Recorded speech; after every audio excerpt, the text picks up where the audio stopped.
This weather is perfect. We should move out.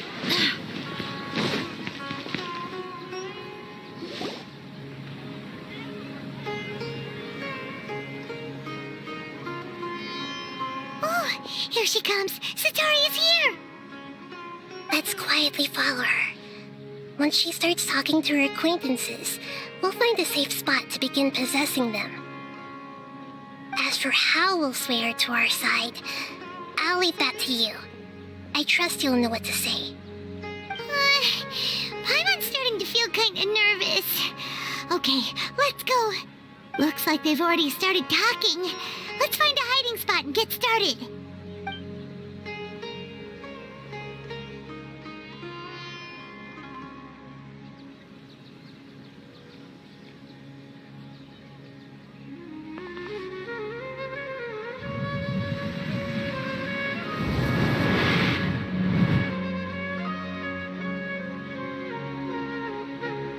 That's right. You really can't force anything when it comes to love. And besides, everyone around me has a very different background and outlook.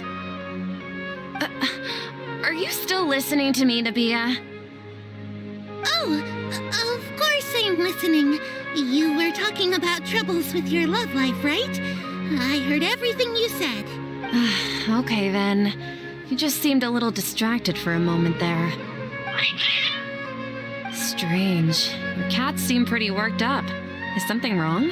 I always thought they were quiet, happy kitties. Oh, what are their names again?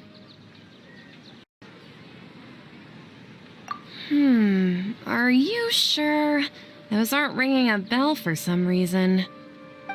Well, actually they have many names. Which names I use depends on my mood.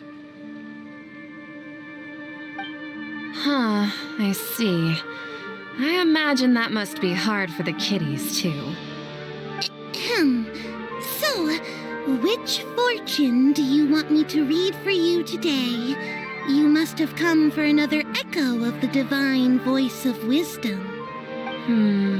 I'd like to get another reading on my love prospects, but to be perfectly honest with you, I feel like I've been a real mess recently. A mess? Well, could you do a reading on how long it'll take me to finish my current project at work? I really just want to get it over with. I hear you. No problem at all. The gods will reveal the truth.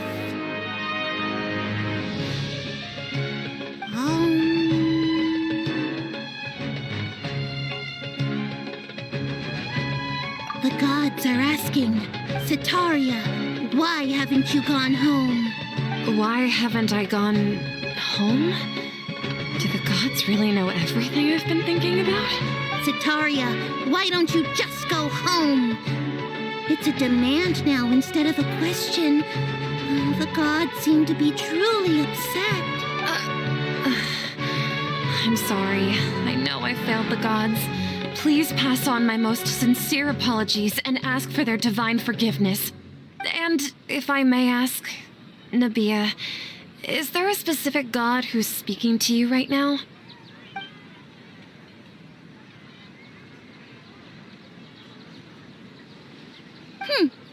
What an inconsiderate and naive question.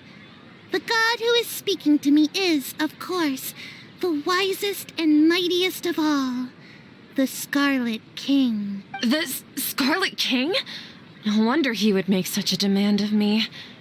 Oh, wait a second. The Scarlet King passed away a long time ago. Even though news of the Scarlet King's resurrection has been spreading like wildfire, it's all just a misinformation campaign from the academia. How can the Scarlet King still exist in real life? What insolence! I am the Scarlet King's most loyal believer. Do you wish to refute his voice of wisdom? Oh, no. As a child of the desert, I am only reveling in his power upon learning that his divine glory has touched even this city. I will think very carefully about his demand of me. I'm sorry. I must go now.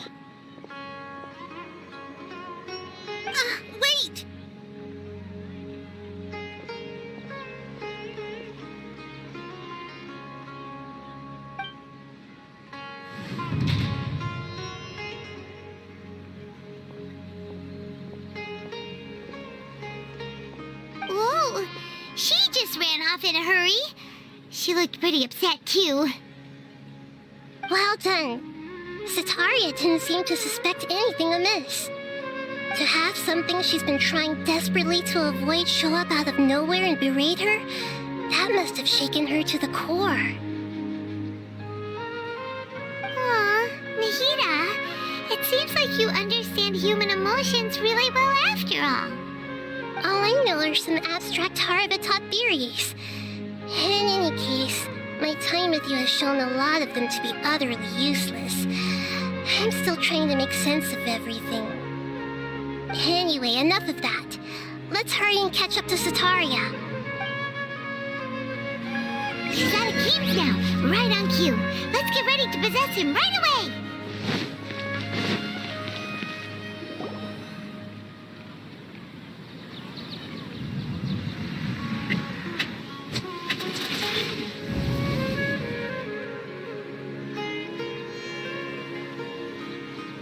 It's okay. I just got caught up in something. Oh, actually, didn't you ask me to help you look for work? What kind of work were you looking for again? Oh, right. Your old man's craft. How could I forget? Speaking of, how's he doing? Is he feeling any better?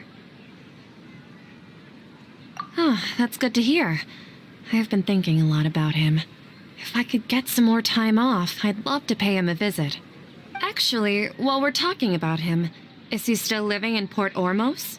Yeah, he's been retired there for a while. If you could find the time, please write him a letter. Please pass on that recently, faith in the Scarlet King has taken root in Port Ormos and has begun to spread across Sumeru. He has a quick temper and has always been a devout follower of the Dendro Archon. I don't want him to get into a fight with those Scarlet King believers because of a difference in beliefs. Oh? So, who are you siding with in all of this? The Academia or the Scarlet King? I'm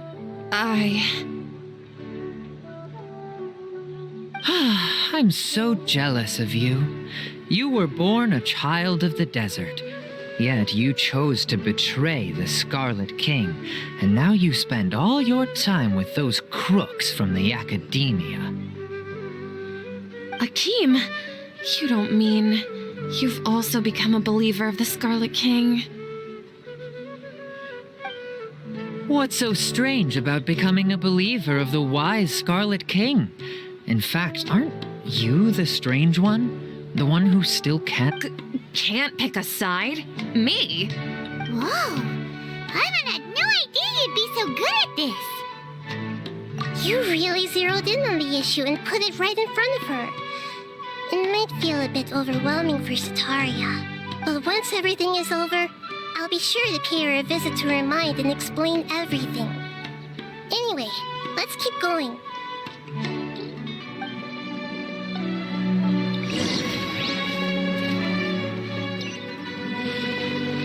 Come on! Sitaria's already started talking.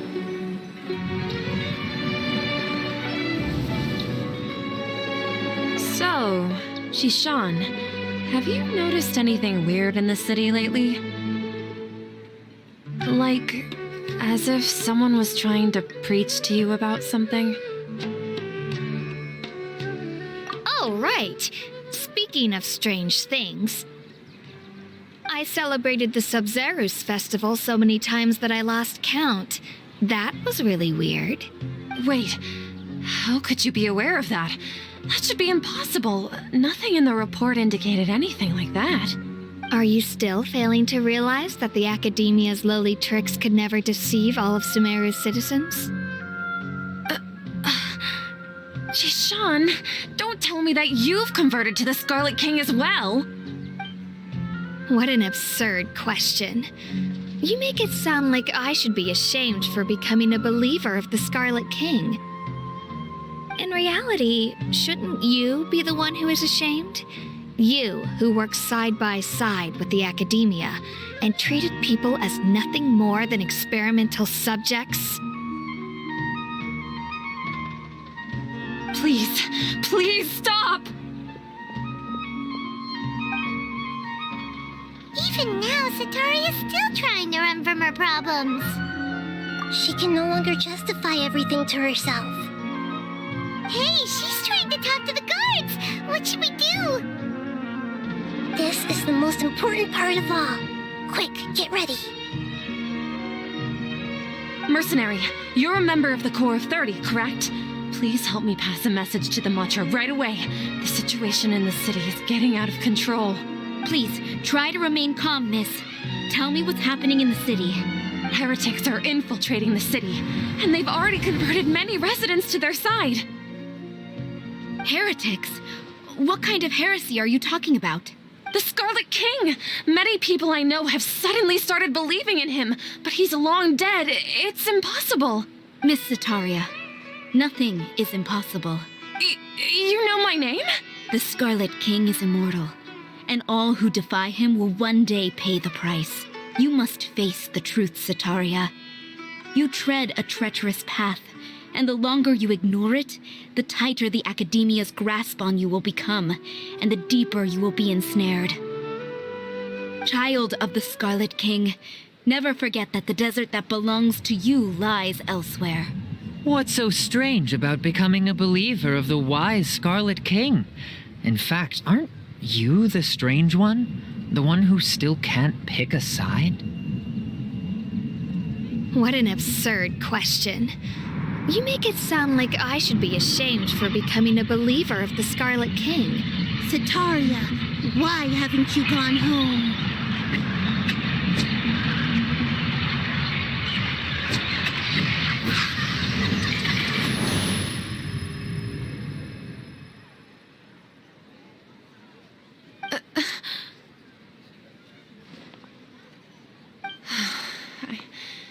It seems that no matter where I run, I only keep finding more believers of the Scarlet King.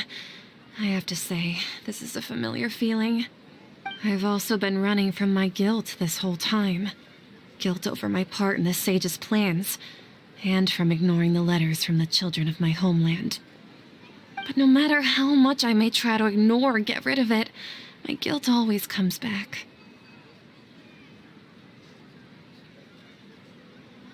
You won't necessarily lose your research opportunities by facing the truth. Besides, did you really want to conduct your research while carrying such heavy feelings of guilt? How do you know me so well? Are you truly just a believer of the Scarlet King? Or are you the god himself? That's not important. The important thing is to pass judgment on the Academia and its sages, and to correct their mistakes.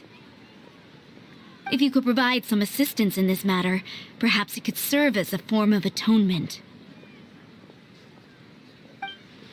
I've actually never believed in the gods, but I've always believed in serendipity.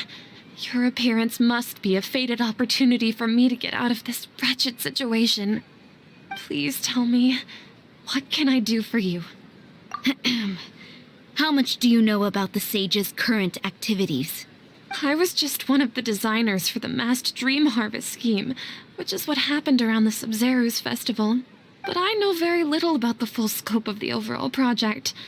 I'd assume that only staff with the highest clearance would have access to those confidential documents. I've just been working to meet the Grand Sage's specified requirements. However, there's something that's been really bothering me. I heard that a scholar who was previously expelled has returned to the city, and even the sages are still quite wary of him. To fight against the Academia, we will need to figure out the nature and the purpose of their work. Is there a way for us to get access to the confidential documents you mentioned? It should be possible if we're willing to take some risks. After all, I'm an assistant to the Grand Sage, and I've been working on many tasks outside of the project. One thing, though, I won't be able to transfer the documents to you through the Akasha once I get my hands on them. The sages have always closely monitored all activities within the Akasha.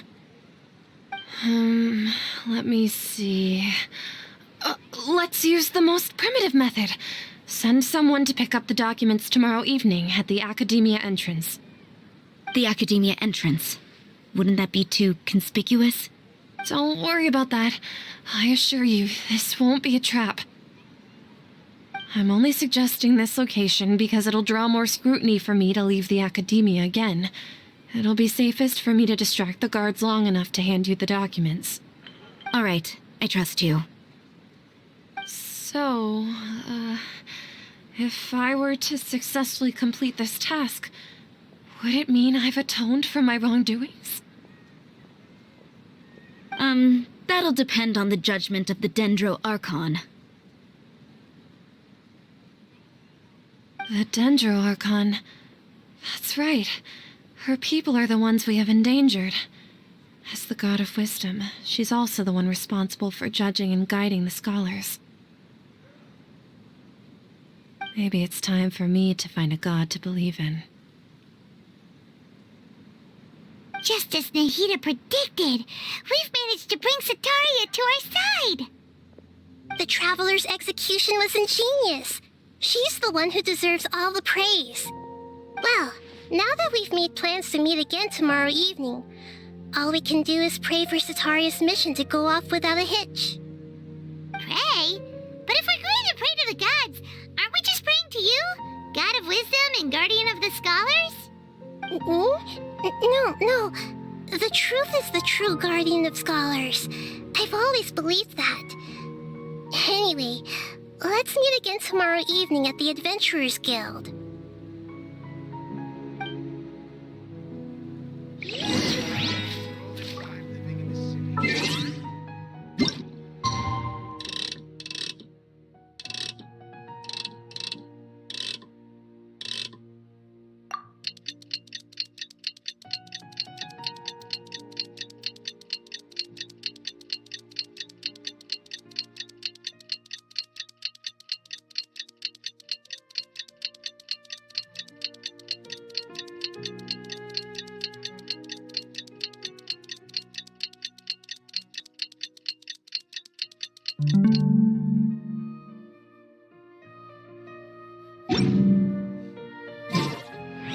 I do hope the Knights of Favonius are all working hard.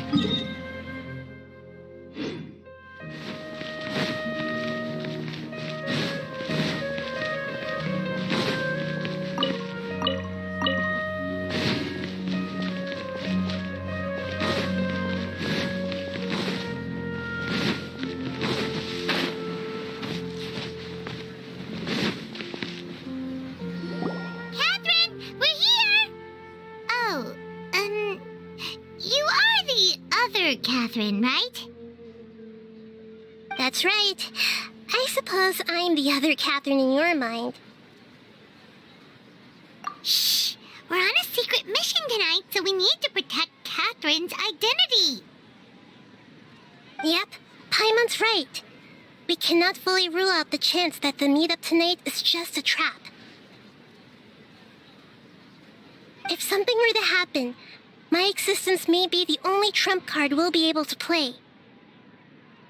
After all, the academia should still be unable to confirm the existence of my consciousness in the outside world. Yep, exactly. Just what Paimon was thinking.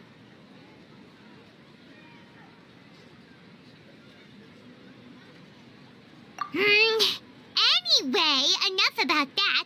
Let's just make sure to be on our guard. Off? What do you feel is off? It's the middle of the night. Of course it's quiet. You're not getting paranoid, are you? No, I think she's right. It really is a lot quieter than usual. If you look around, there seems to be fewer people on the streets. I'm not sure if this is the case for the entire city, though. Maybe it's just a coincidence. Maybe Sataria figured out a way to not only distract the guards, but also to get everyone to go to sleep early, just so we can exchange the documents in peace. I also can't quite figure out why things feel a little off. But now that we're here, let's go ahead and meet her as we planned.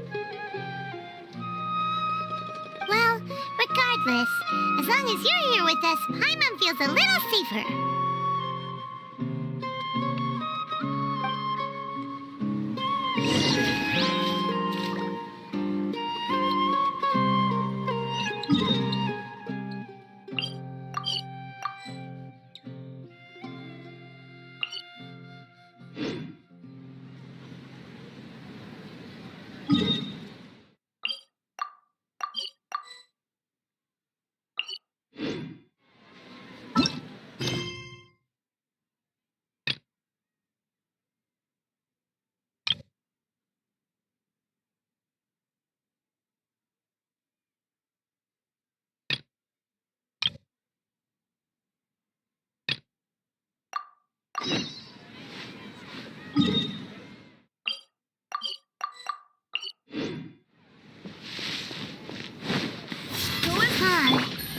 really aren't many people out right now.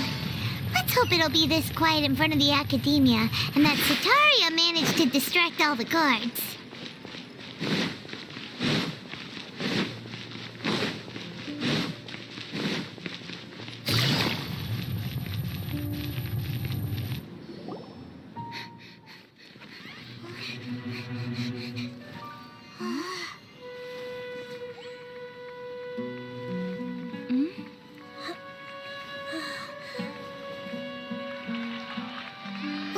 What are all these people doing here at this hour of the night?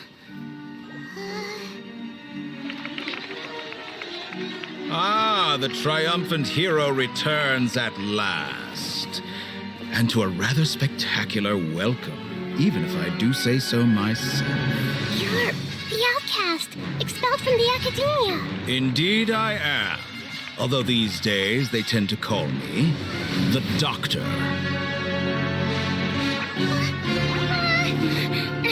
If you're looking for your researcher friend, she has already been taken into confinement. With some basic caution, she could have discovered the listening device on her person. Clearly, she lacks the degree of rigor expected of a true scholar.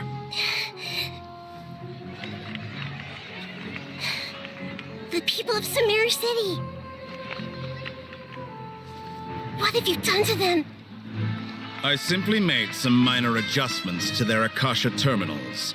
Now they can deposit information directly into the subconscious. As you can see, all these lovely people now believe this traveler is a hero who has just saved the world.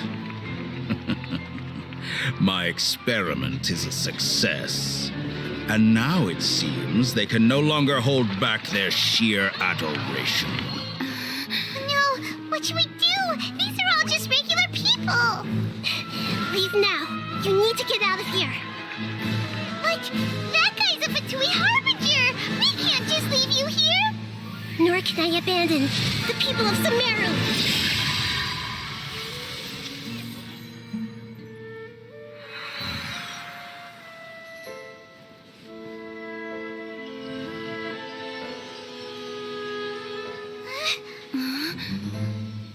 Don't worry. We'll meet again outside of the city.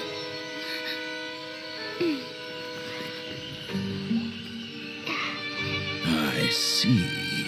You appear to have overridden their mental faculties with your own consciousness.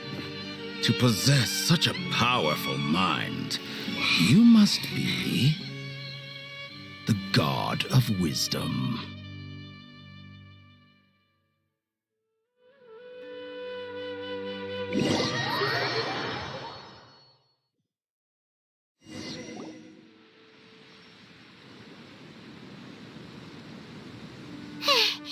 This should be far enough.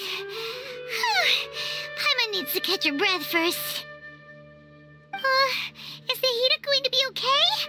We only made it out because of her. Paimon wasn't counting on running into a new Harbinger here, let alone such a high-ranking one. That guy was number 2. So scary. He called himself the Doctor. Remember, Tainari told us about him. Sataria did say that someone who once got expelled from the academia came back recently. And that even the sages are wary of him. Yep, sounds like she must have been talking about the Doctor. Yeah, now that the Doctor's in the picture, we're no longer just dealing with the academia. They're in cahoots with the Fatui.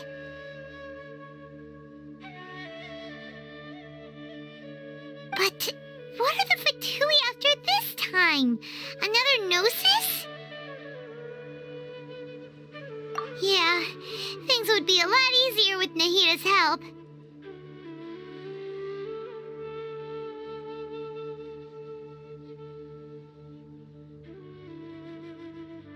Nahida said we'll meet again outside of the city.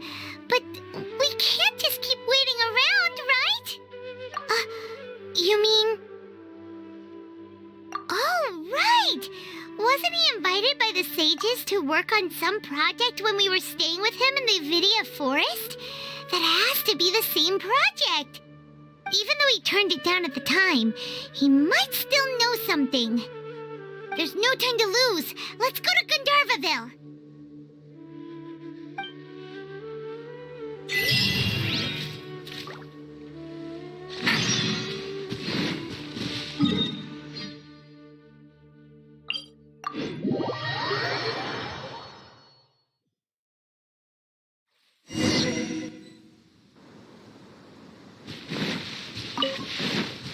Take it easy.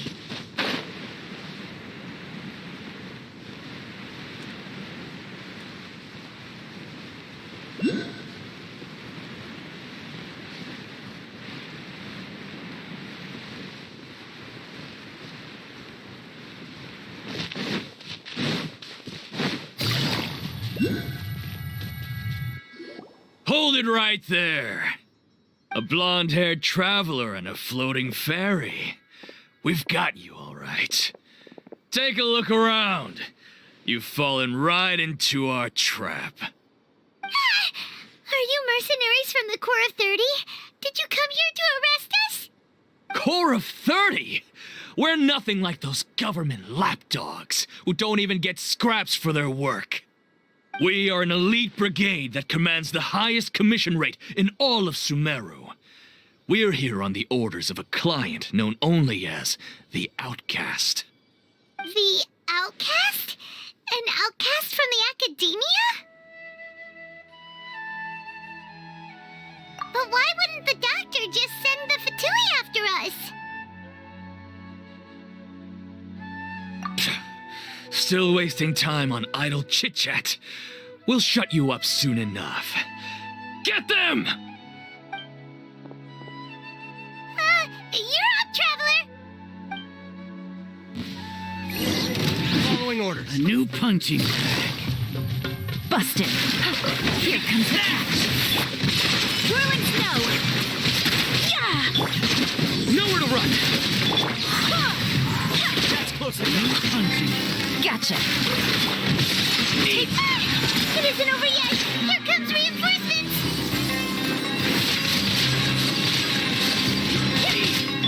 Busted. Through me, justice is served. Guilty! Lift up your sleeve! Whirling snow! That was pretty rough. Is that what elite mercenaries are like? Yeah, looks like we'll have to keep our guards up. But this doctor guy seems like a pretty tough opponent.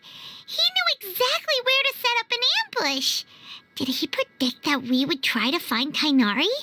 Going up against smart people is tough. Anyway, let's keep going.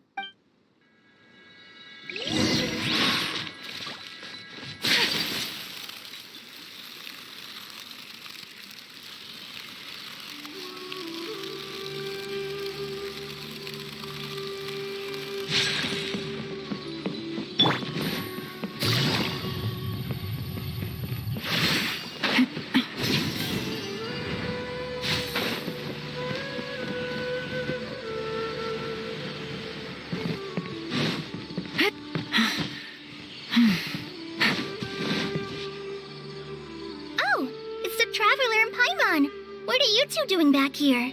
Kale! It's nice to see you again! Are you doing alright? To be honest, I'm not doing too well. My LSR has been progressing at a faster rate lately. I'm finding it harder to complete more intricate tasks.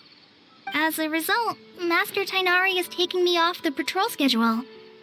He will only allow me to stay here and coordinate other people's tasks. Oh, Kale! Speaking of Tainari, did he go off on patrol? We're here to talk to him. Oh, Master Tainari? He just left the Avidia Forest a little while ago. He was headed to Party's DI. He left? But isn't Tainari always saying that he never wants to leave the Avidia Forest? He even turned down the Sage's invitation. I thought it was weird too. Master Tainari always prioritizes his work as a forest watcher above everything. He almost never leaves his post. No, I only found out that he left through a message he left behind. He also made sure to delegate all his tasks using a schedule. To leave in such a hurry? I'd guess he had something urgent to take care of. Master Tainari originally studied in the Amorta Darshan of the Academia, and Pardis Di is something like the Amorta's research base. Many rare shrubs and grasses have been planted there for research. I know that before he became a forest watcher, Master Tainari once spent a long time conducting research at Pardis Di. A research base, huh? Gotta wonder what kind of research Tainari just decided to work on all of a sudden. Oh, we don't have a lot of time, so let's go look for him at Pardis Di. Don't worry, I'm fine. I'm used to living with Elazar by now. If you run into Master Tainari, please send him my regards. Got it. Will do. See you later, Kale.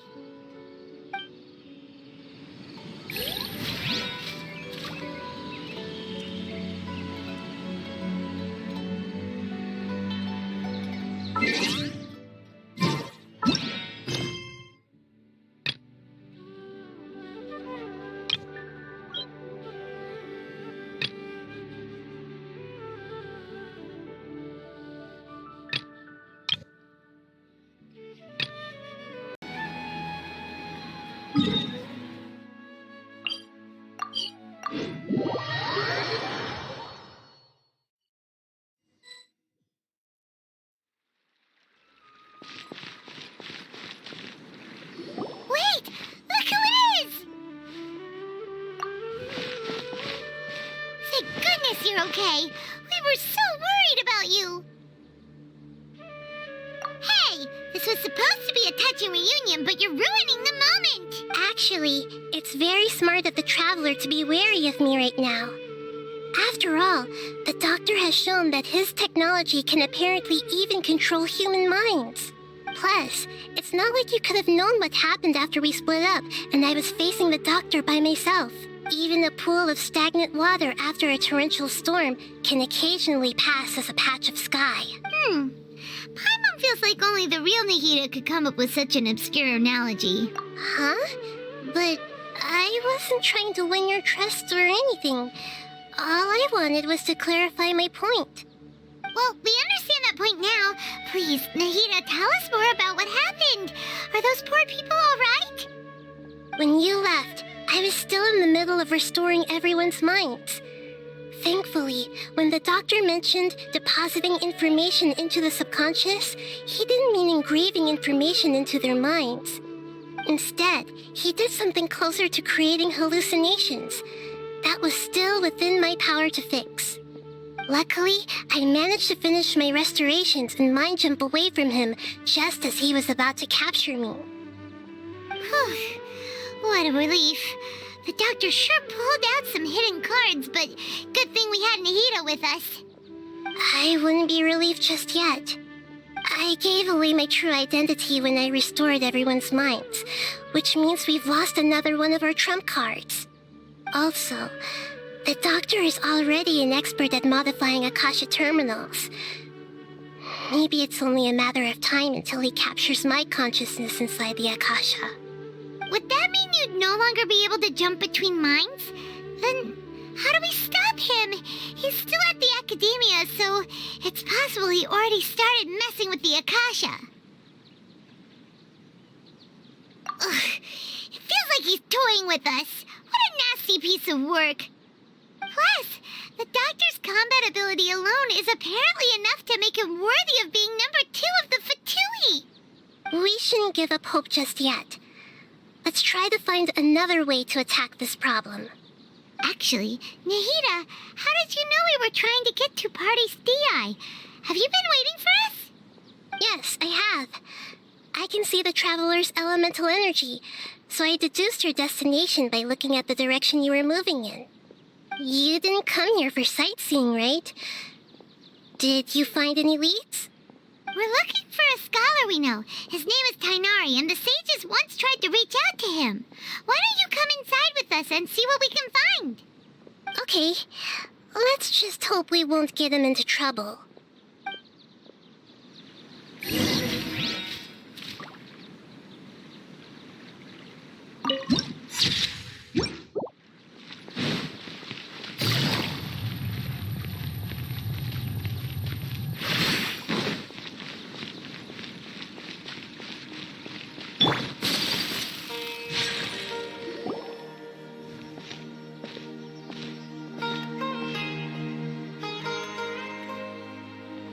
Traveler? It is you! Ah! The voice! It's Haypasia! Ah, what a pleasant surprise! It's so nice to see the two of you again. Who's this? She's a scholar we met in the Avidia Forest. When we last saw each other, she was still training in the... what's it called? Satyavada life? Oh, I see. That's right, we're old friends. You've come at just the right time. Ever since I've come here, hardly anyone has even talked to me. Haypasia, you're way too excited about this. Actually, for you to leave the Avidia Forest means... you're not in training anymore? Wait, no. Did you already finish your training and reach Paripurna life? What do you think? My consciousness has already managed to make contact with the divine. You did it! Congratulations!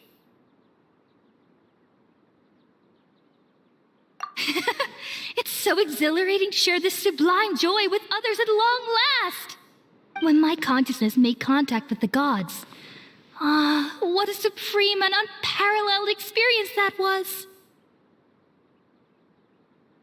That sounds incredible! Oh, all right. Actually, please wait. I haven't forgotten my promise to you.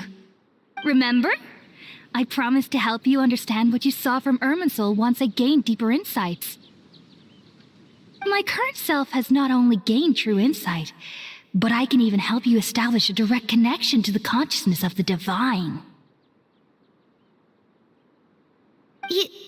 You can do that? I've never heard of anything like that, but if you want to give it a try, I'll do my best to protect your consciousness during the process. Hold on. I brought some spirit borneal with me. This is still a crucial part of the ceremony. We're using that incense again? All right now. Hold my hand. I'll help you establish a pathway to connect your consciousness. Okay. Ready?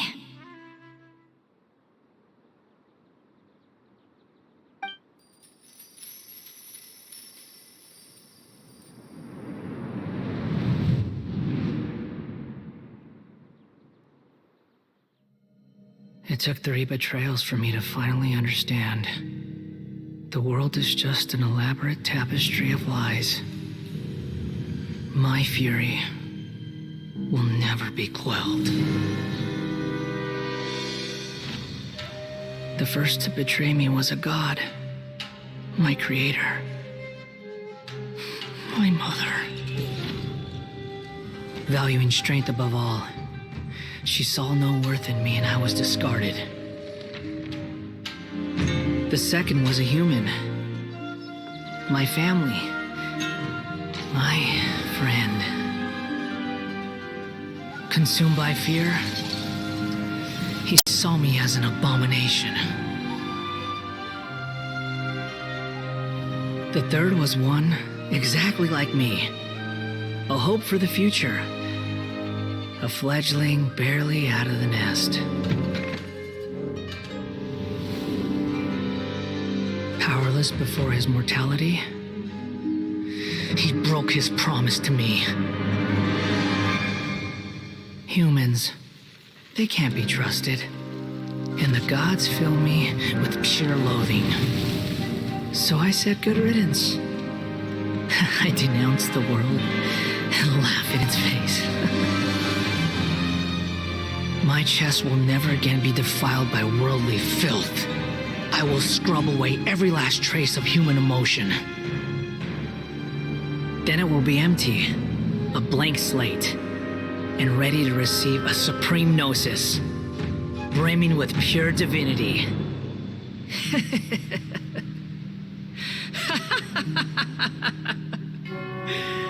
There is no need to fear. The pain will be brief. Your era is coming to an end.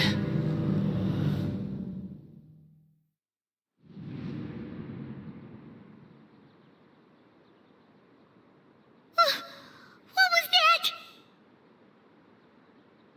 Did we actually just see the Balladier's memories? Everything matches what we know about him. But how is he connected to the divine consciousness that Haypasia was talking about? You saw it, right? You felt it, right? Such a majestic god! Such a noble will! Such sublime emotion! Alas, shame. If only that which beats within my chest wasn't a filthy mortal heart. Oh, great and merciful God! Please grant me forgiveness and salvation! Do you understand now? I'm afraid this is no periportal life, but rather... You! Why are you so mean to me? Why is everyone hiding from me? I found divine wisdom. Shouldn't I receive praise and honor? Haven't I uncovered that light in the darkness? Haypasia? That's how I always thought everything should be. Wait. Have I already lost my mind?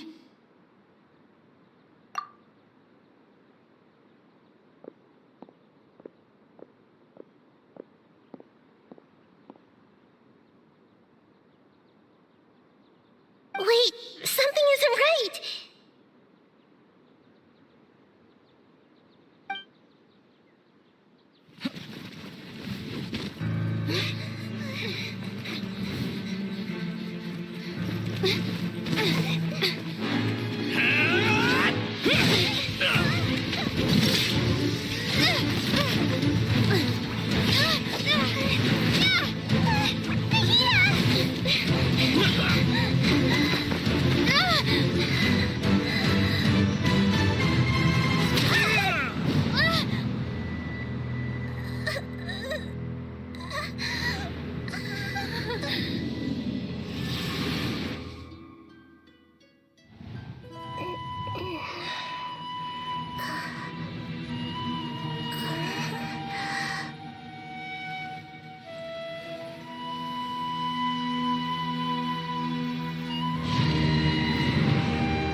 Okay, we finally lost him. Are you okay, Nahida? Wait, no. Something feels different. You're back! Oh, the Traveler's back? Nahida was controlling your body for a while. It seemed like she jumped over to you as an emergency measure right before the cavern puppet was destroyed. After that, Kainari heard the commotion and came over. He helped us defeat the mercenaries and then he ran with us all the way here. What? You swapped places? You mean your consciousness also went into Nahida's body? Wait, then where is Nahida's consciousness? Where is she now? I never imagined that an individual's consciousness could be transferred around like this. Had I not seen it with my own eyes, I would have never believed it. I don't think this can be achieved with current human technology. Also, while we were running, the consciousness in your body told me to pass on a message. She said, "The doctor has found a way to trap my consciousness, so I can't journey with you anymore. But even in a moonless night, a shower of starlight can still drown out illusions and lies." Oh no! Heda's trapped in the sanctuary of Surasthana for good this time. Was that message all she left for us? It's pretty vague. Oh, that makes sense. Since the doctor captured her, she won't be able to say anything without him knowing. She's being extra careful. Even in a moonless night, a shower of starlight can still drown out illusions and lies. Huh. Paimon knows the moon illusions and lies are from the alchemical divination at the Sub-Zero's festival. Didn't Nahida use a starlight analogy before? It had something to do with Sataria. Oh, that makes a lot of sense. Huh. Do you think Nahida was telling us to go find help in the desert? But she isn't with us anymore. Think we'll be okay? Paimon, you said Sanctuary of Surasthana. Does this mean that this Nahida you're talking about, the consciousness who was occupying the traveler's body, is the Dendro Archon? Your guess is correct, but the situation's a bit complicated, so it's really hard for us to explain right now. That's all right. A scholar's curiosity doesn't need to be appeased right away. As for the complicated nature of the situation, safe to say I have witnessed that for myself. I've spent some time with you, and it looks like the Dendro Archon's also on your side, so I trust you. Thank you, Tainari. Oh, actually, we came here to ask you a question. What do you know about the project that the sages have been working on? Ah, that.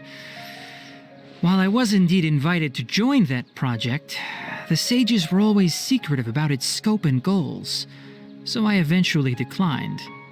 All I know is that that project has something to do with the restoration of Irminsul. Huh? Did you see something when you were in Nahida's body?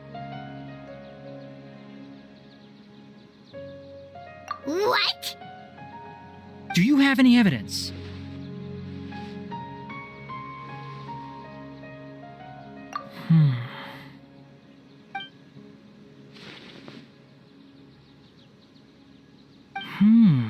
So that's what happened. That explains why Haypasia's symptoms were different from those of the other scholars who went mad. It's because she made contact with the consciousness of a new god who is still in the process of being born. Tainari, did you leave the Avidia Forest because of Haypasia? I did. I noticed Haypasia's mental anomalies, but since her symptoms were rather atypical, I secretly took her to Pardes Dei and began searching for a way to return her to her normal self.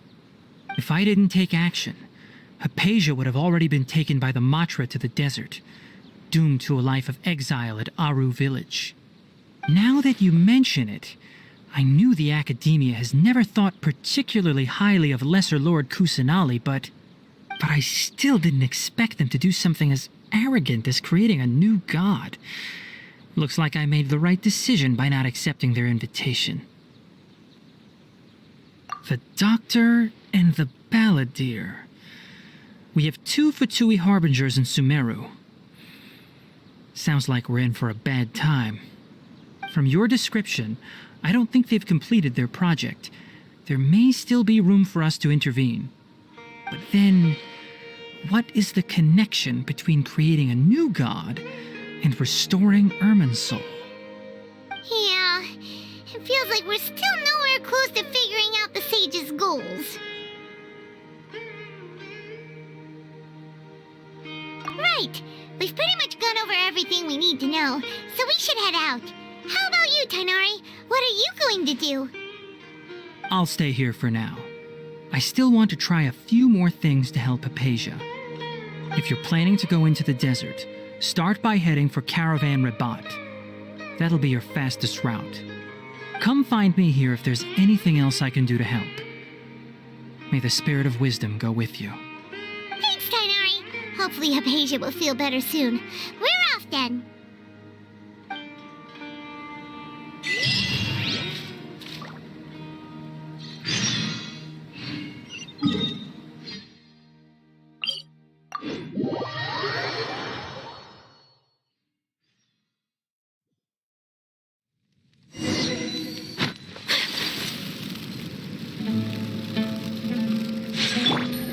Take it easy.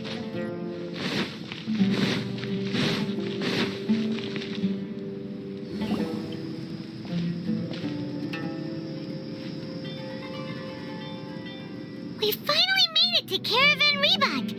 It's pretty lively here. So, just past this wall is the desert, huh? Oh, wow.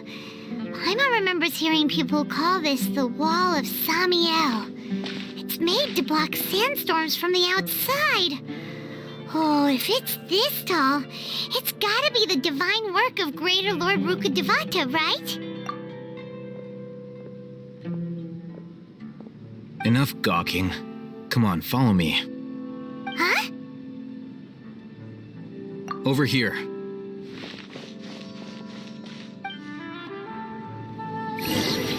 Oh, Ethan went that way! Let's hurry up and follow him. Wonder what he's up to.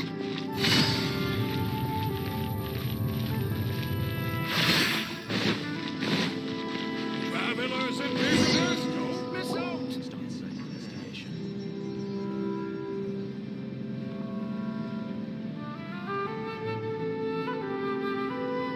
What the? Where did she go? How did we lose them? They were just here a second ago. More Eremite mercenaries? Who are they working for this time?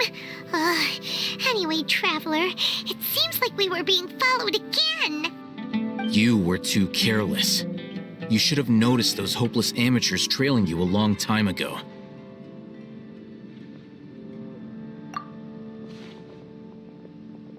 There's no need to thank me. I've never cared to keep track of personal favors. All I did was correct a mistake I happened to come across. It's a habit I developed at the academia.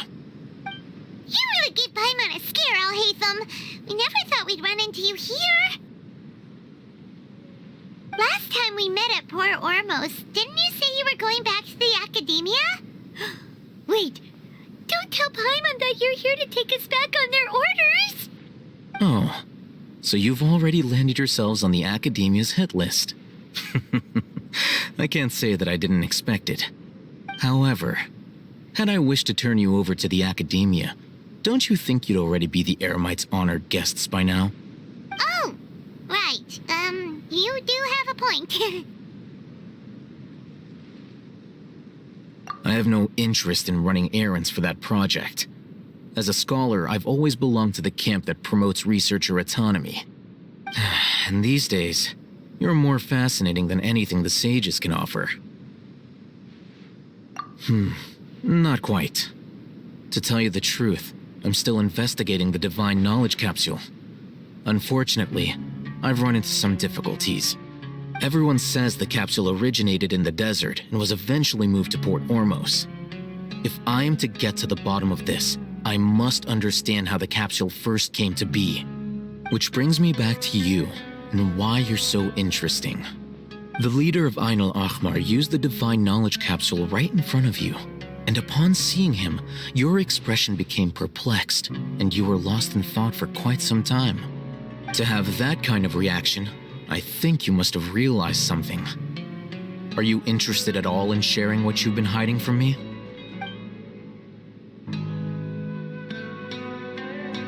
Alhaitham, you really have a ridiculous eye for detail. What kind of person even notices or remembers stuff like that?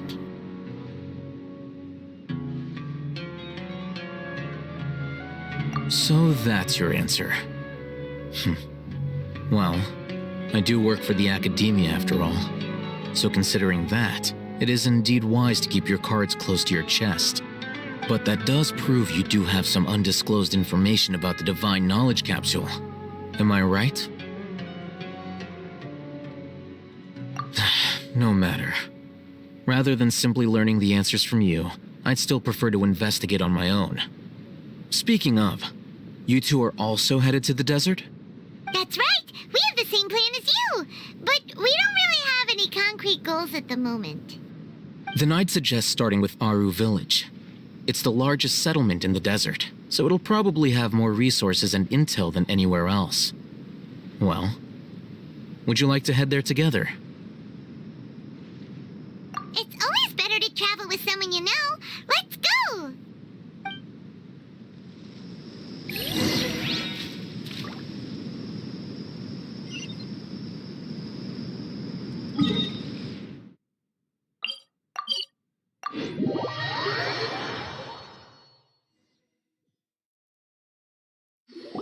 Before us lies Aru Village, the safe haven of the desert folk. Whoa, this landscape is really something else. What a cool place! Let's go check it out!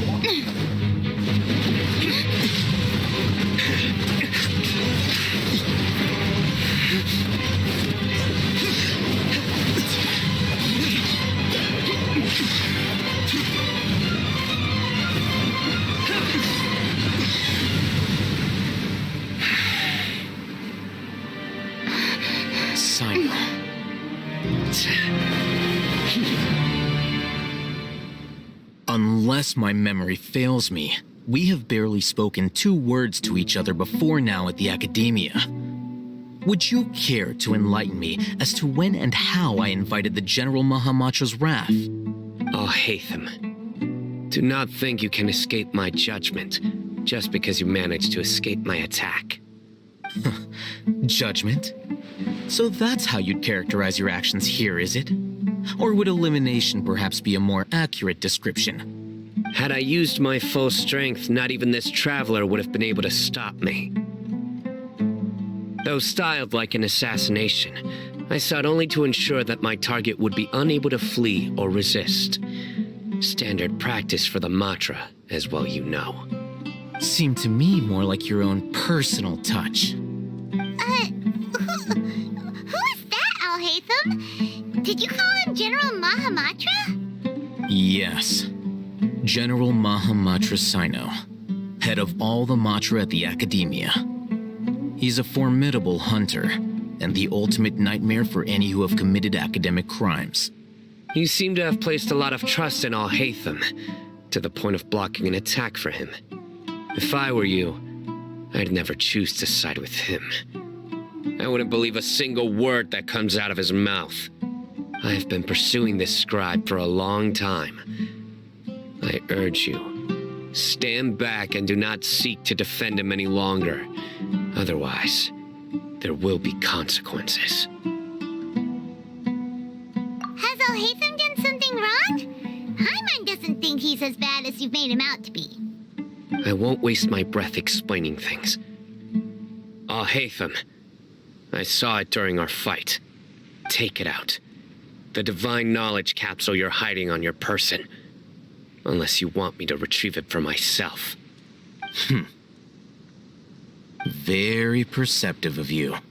Nothing escapes a Matra's senses. Wait, the divine knowledge capsule? Didn't it fall into the Matra's hands in Port Ormos?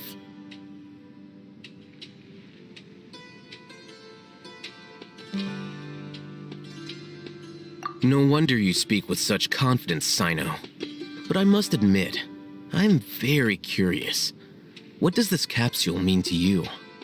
And why, as General Mahamatra of the Academia, are you all alone in the desert? As far as I'm aware, the other Matra have been speculating about your disappearance.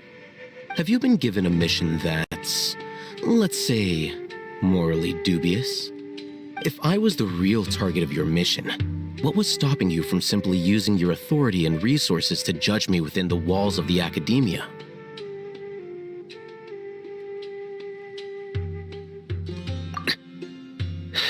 I should have known you'd be difficult to deal with. You two! Ugh!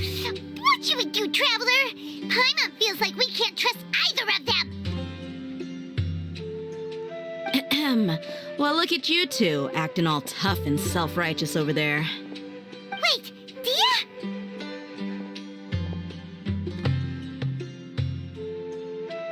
Great! Finally, someone that we can trust! You gotta help us out here, otherwise these two are gonna start fighting again! Yeah, sure looks that way. Two giants from the academia duking it out once and for all. Not something you get to see every day, that's for sure.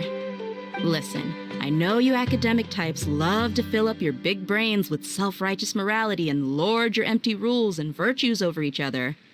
But how dare you bring your petty disputes into the safe haven of Aru Village? It seems like someone's gonna have to beat some sense into your thick skulls until you finally learn to respect these grounds.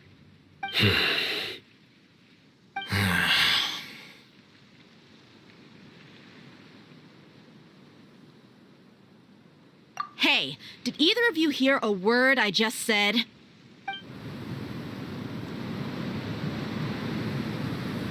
Whoa, what's going on?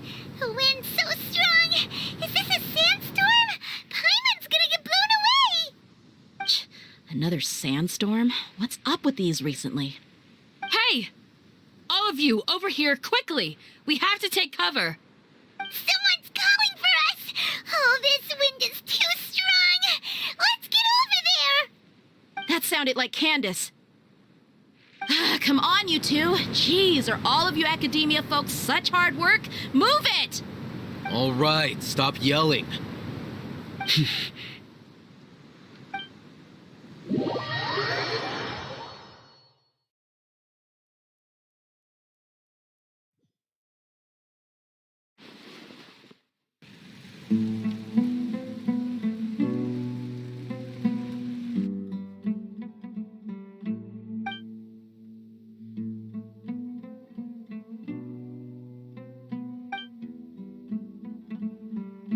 Well, this is pretty awkward. Hey, wanna play sardines with three people who wanna tear each other limb from limb? Sure, why not? Sounds fun. The air is so thick and heavy. Paimon can hardly keep floating anymore.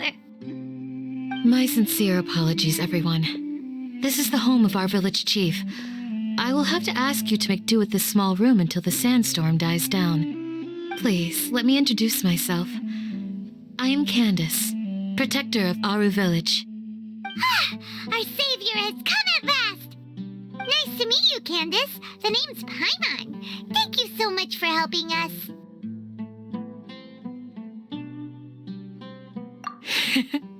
There's no need to thank me. It's only right to help each other when the weather gets rough.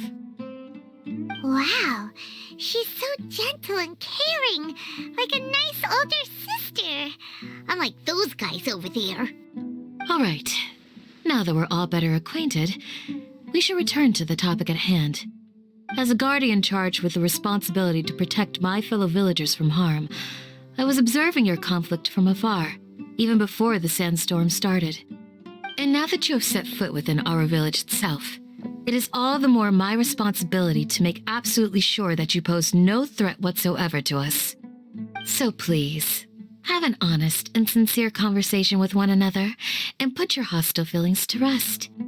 If anyone dares to start anything again while they are under this roof, I will not hesitate to send them out for some quality time with the creatures of the sandstorm. Oh, on second thought, Paimon may have misjudged Candace's character. And that goes for you too, Miss Dehya. Do I make myself clear? All right, we got it, Candace.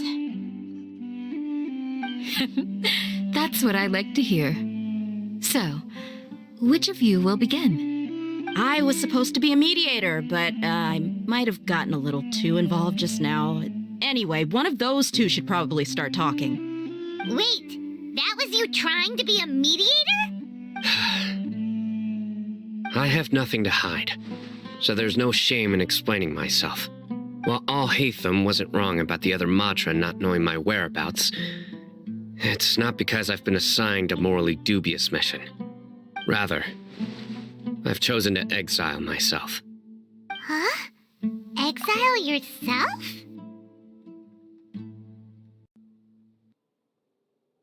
A little while ago, I discovered that there was data missing in the Academia's project planning and development files. What little they did report clearly did not match the project's actual progress. As General Mahamatra, I had the responsibility and authority to request an audit. However, to my surprise, the person responsible for the erroneous data was none other than Grand Sage Azar himself. I tried to investigate the issue myself before submitting a formal audit request, but I soon found that all leads and potential pieces of incriminating evidence were carefully concealed from me.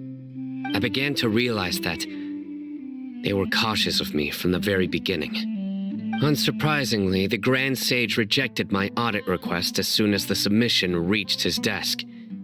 He even said to me, "The power of the General Mahamatra is granted by the sages.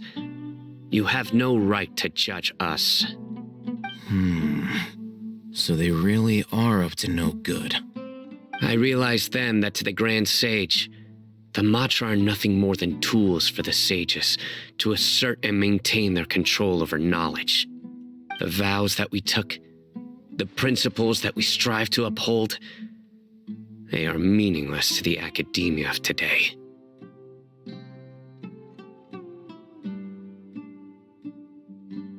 I believed it would be wise to flee the academia before the sages had a chance to take action against me. This way, they can no longer see nor predict my actions. I will never give up on this investigation. There's no need for someone else to give me power or authority. Once I find the truth, I will administer judgment by my own name. Sino seems to have the same goal as us. We're all investigating the sages. Plus, now that he's no longer the General Mahamatra, he somehow feels a lot less scary.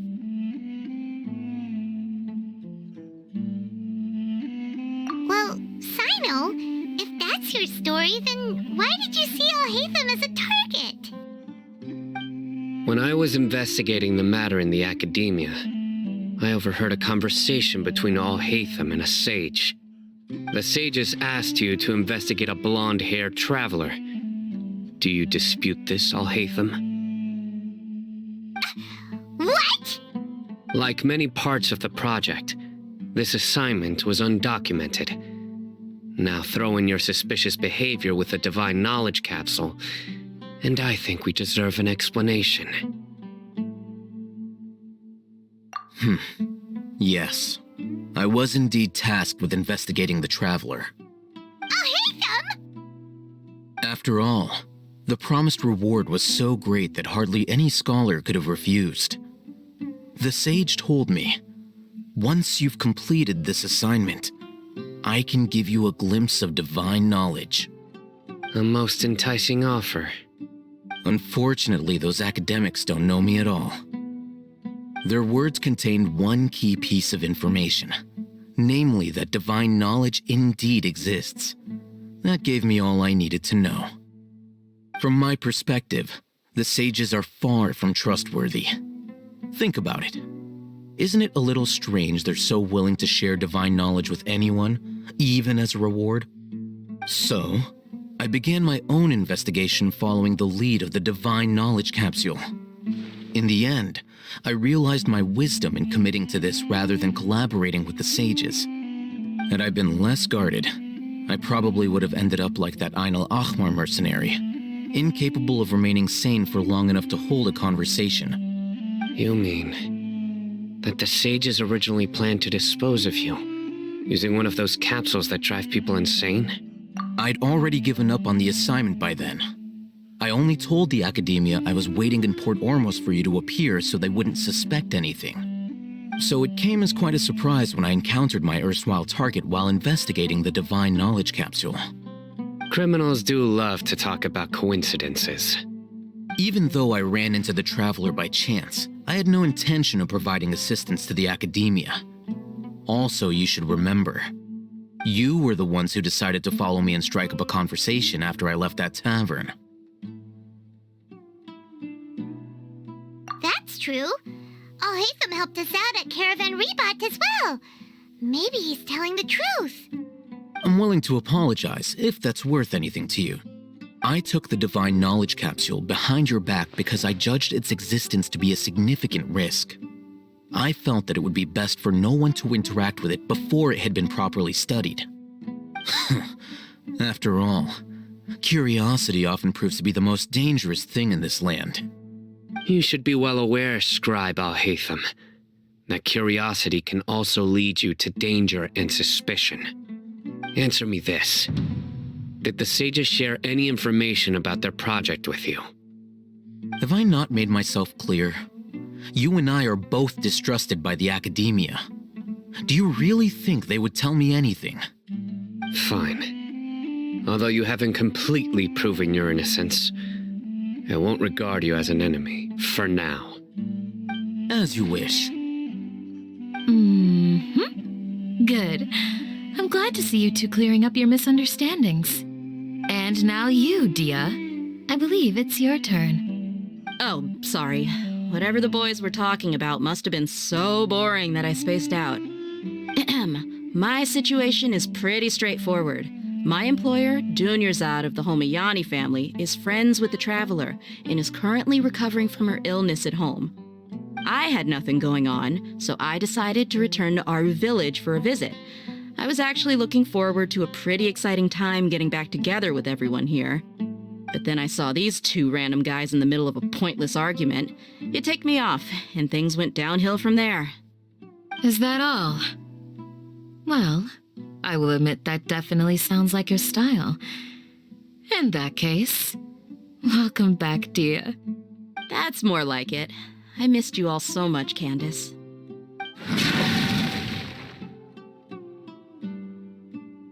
Whoa! What was that sound? No need to worry. Now that you're no longer at each other's throats, please make yourselves at home. I'll take a quick trip outside to clear out some of those creatures in the sandstorm. Creatures? In the sandstorm? Are you sure you don't want some backup? Fighting in a sandstorm is not for the faint-hearted. Anyone without extensive training in these conditions is at a disadvantage. You needn't worry. Yeah, just leave him to Candace. Don't worry, she's as tough as they come.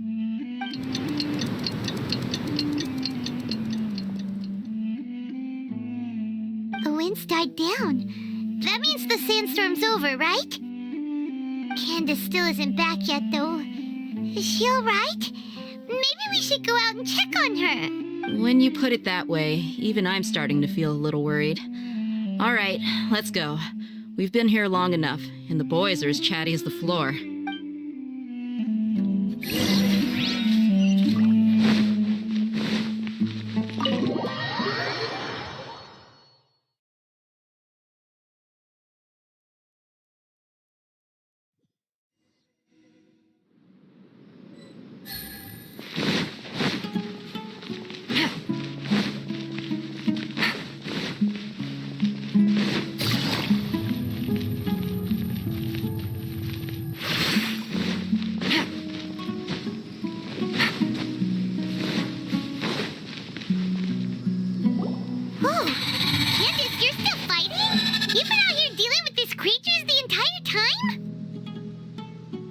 Yes. They just keep coming in waves. I've lost count of how many I've defeated. Before I realized it, even the sandstorm had stopped. Here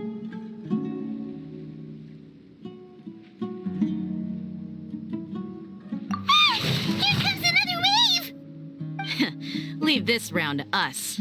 I got interrupted earlier, but now I have something to take my anger out on. It's been quite a while since I've seen the Flame Mane in action. I'll leave these to you then. I'll be sure to put on a good show. Let's go!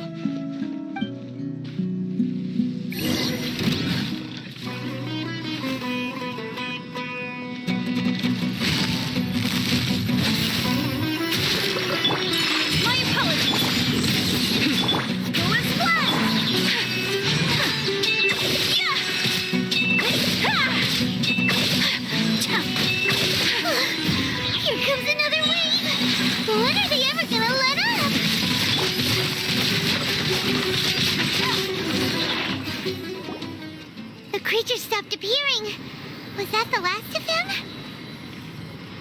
What we fought just now was probably the aftermath of the sandstorm. So we should be safe for the time being. Well fought, everyone. No injuries, I hope. Huh? Who are you? Ah, my apologies. I haven't had a chance to greet you yet.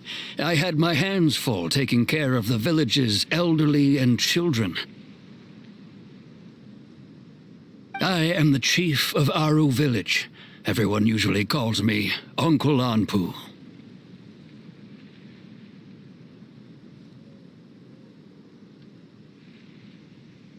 Sir, I am also originally from the desert, but I have not been back for some time now. May I ask if such sandstorms are common? I can't say they've always been common, but recently the storms have become increasingly severe and frequent.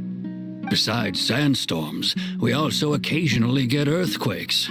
According to an investigator who stayed in the village a while ago, these unusual natural phenomena are related to the withering of Irminsul.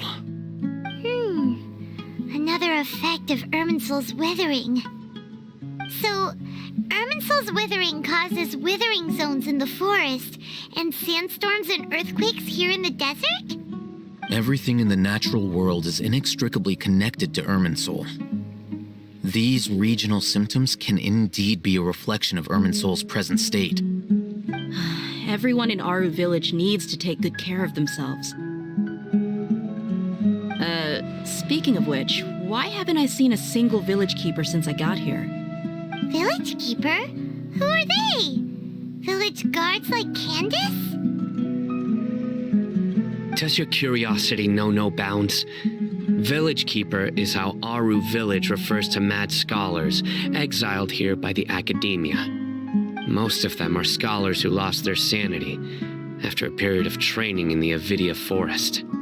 The academia believes that their crazed mutterings may have a negative effect on the psyches of other scholars. So, they're forcibly exiled to the desert. Though if you ask me, it's all a boatload of nonsense. Alas, that's exactly what we've been trying to investigate.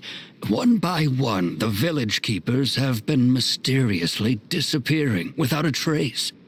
But no one in the village has ever seen them leave. If you're planning to stay around the village for the next few days, I'd appreciate it if you could keep an eye out for them. I've had encounters with those people in the past. I'll see what I can do to help. The Matra are the ones responsible for their exile. Now that you're no longer with them, are you trying to alleviate your guilt and atone for your past sins? I'm fascinated by how you think. Mock me if you will, but if you are guilty, I will eliminate you, regardless of my position or identity. Oh, you're the former General Mahamatra. You must be an expert in these kinds of investigations. Thank you for your help. Is it because you're reminded of Haypasia? Oh, these poor scholars. First they lose their sanity, now this! We need to help get them back home, safe and sound. But, is it really a good idea to tag along with Sino? You seem like you really don't trust him. I'll be grateful for the assistance. No doubt you will do a better job than some of my former subordinates.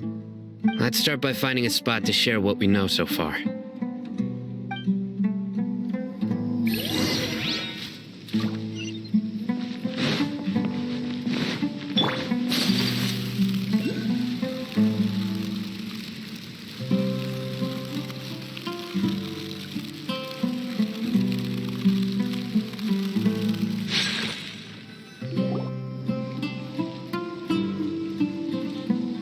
Although I've sent myself into exile, I'm still doing essentially the same things as before.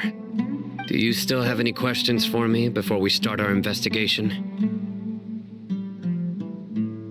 One of my former subordinates told me that this title has its origins in a strange incident. The Academia has long exiled mad scholars to Aru Village. A mysterious phenomenon exists here. When mad scholars first arrive, they are as incoherent and deranged as before. But after spending some time here, they invariably begin to calm down. Initially, the people of Aru Village greatly resented having to take in the mad scholars. But a strange incident one night changed that. Aru Village was struck by the strongest earthquake in living memory. Seeing buildings on the verge of collapse all around him, the then chief of the village was preparing to take everyone to safety. Suddenly, he noticed a mad scholar crouching in a corner, caressing the ground with his hands. A soft, green light radiated from him, like a divine glow against the backdrop of night.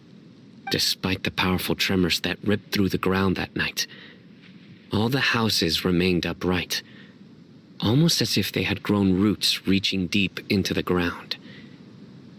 In the end, not a single building collapsed, and no one was hurt.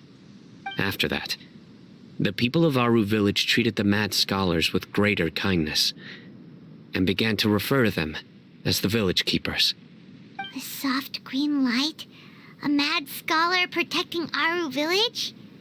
What do you make of it, Traveler? Paimon thinks so too. Actually, Sino, do you know if any of the mad scholars continued to wear their Akasha terminals at Aru Village? In theory, they would continue wearing them so the Academia could still monitor their activities. With that said, the main Akasha system would no longer have any interaction with them. Oh, no wonder!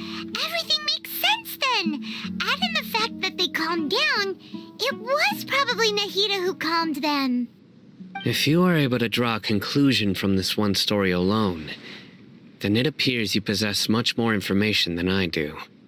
So, what do you make of the story? Really? Lesser Lord Kusanali. What? You don't believe us? Lesser Lord Kusanali was definitely using the Akasha to give her power to the mad scholars! No, it's not so much that I don't believe you. I'm just struck by your reasoning. Lesser Lord Kusanali, the current Dendro Archon. Is she really active in Sumeru? The Academia has always placed far greater importance on the late Greater Lord Rukkhadevata. They've more or less ignored Lesser Lord Kusanali, and I've never had any reason to doubt their views. In addition, I've never heard any stories about Lesser Lord Kusanali and her deeds. To me, she might as well have been a god that never existed. No way! Nahida definitely exists! She's a... how should Paimon put it? She's a good Archon who's kind and wise, even if she says weird stuff sometimes. I've spent many years interrogating criminals, so I can easily tell when someone is lying. Good! Then you should know that we're telling the truth! That look in your eyes. I've never seen that from a liar. You two really must have met Lesser Lord Kusanali. How can this be? To think, our Archon has been amongst us this entire time. Alright, now it's our turn to put our skills to good use for this investigation.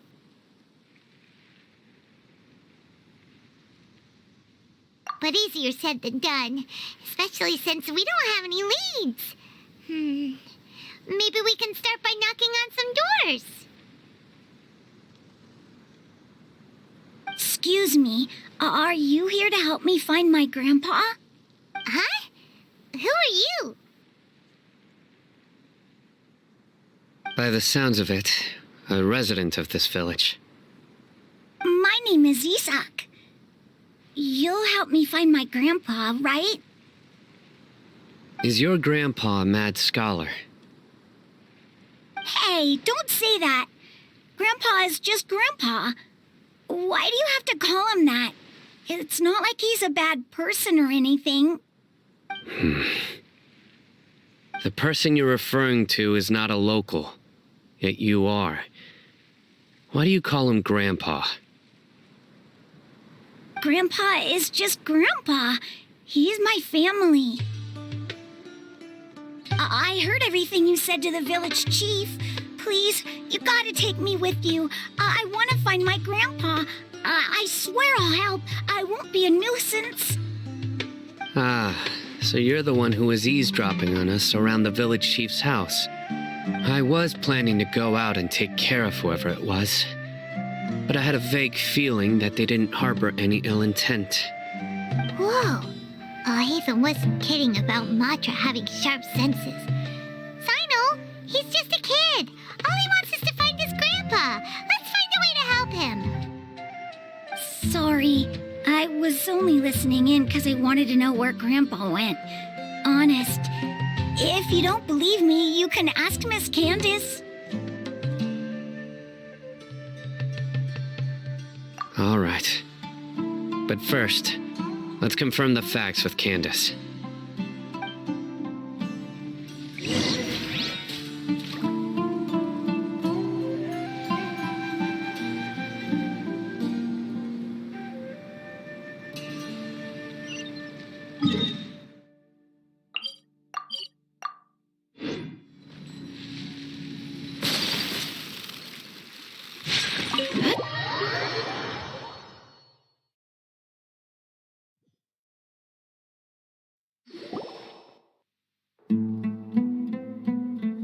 Sino is super vigilant. Is this what all the Matra are like? Ah, you're back already. We just wanted to confirm something with you. Do you know a boy by the name of Isak? I had a feeling he'd go looking for you. Huh? You knew this would happen? Yes. Although he tried his best to stay hidden, I still noticed him eavesdropping outside the window. He really wants to get his grandfather back. Isak's parents were both Eremite mercenaries who rarely returned to the village after finding employment in the city. He was raised by his grandfather. Unfortunately, it was only a few years before his grandpa passed away. Isak was still very young at the time, so various families in the village took turns caring for him so he could survive.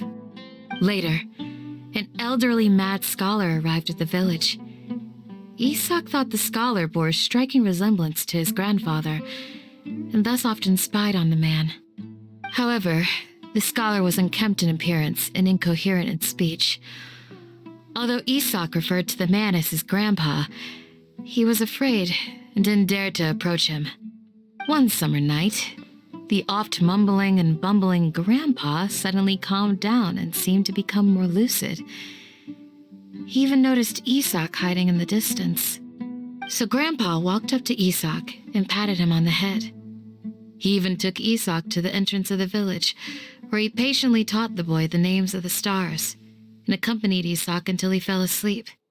The next morning, Isak woke up and wanted to go find his grandpa again, only to realize his grandpa no longer recognized him. However, even so, Grandpa retained his calm expression. It's said that those who saw the scholar claimed he no longer appeared to be crazy, but appeared to be living in his own world, almost as if he were sleepwalking. Isak was thrilled that his grandpa was able to find peace and would follow him all the time, asking him things like, "Grandpa, want me to take you somewhere fun?" Or, "Grandpa, could you tell me stories about the stars again?" All this somehow just makes Paimon feel really sad. It seems like they both deserve so much better. Perhaps. Nearly everyone who lives in the desert has some form of hardship or regret. But even so, we must still continue on with our lives. It's also my reason for fighting. I must continue to protect this land.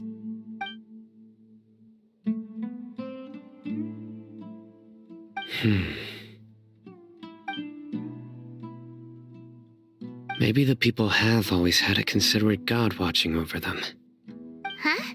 What did you say, Sino? No, nothing. As long as Esau keeps his word and doesn't get in our way, we can take him along. Perhaps you are more compassionate than I gave you credit for.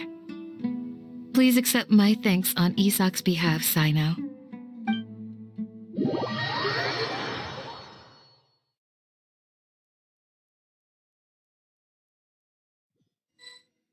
Hey, Isak! Oh, it's you guys! We've cleared everything up. Let's go find your grandpa. Really? Wow! Thank you so much!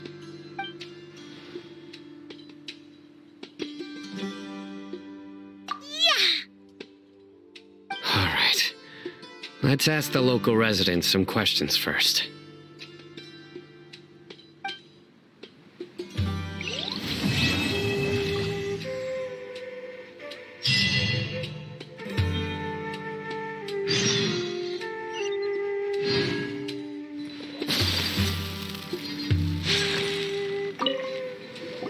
Excuse me, did you happen to see where the missing scholars went? You mean the village keepers? Oh, let me think. When I was eating dinner the other day, I saw one of them by the side of the road, muttering away and eating mushrooms and tree roots. They shouldn't go around eating that kind of stuff. Okay. Did you notice anything else? Anything else? No, I think that's all I have to tell you. Sorry.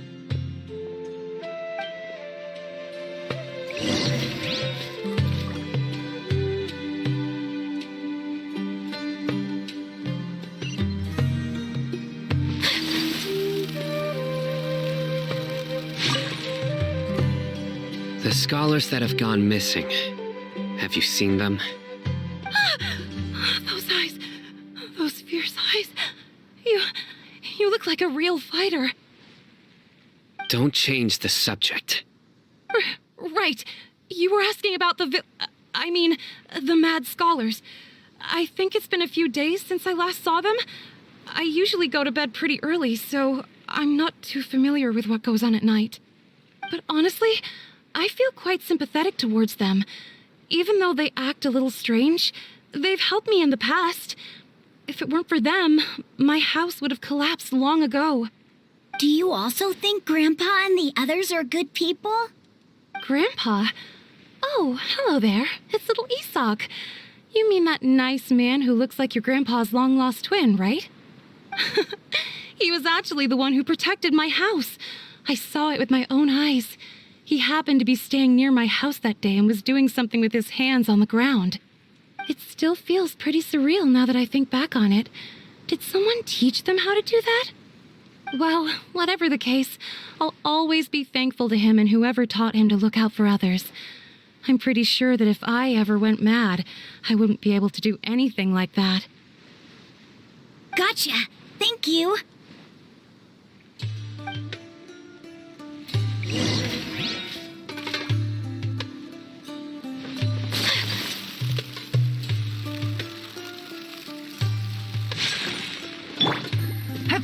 Stay safe.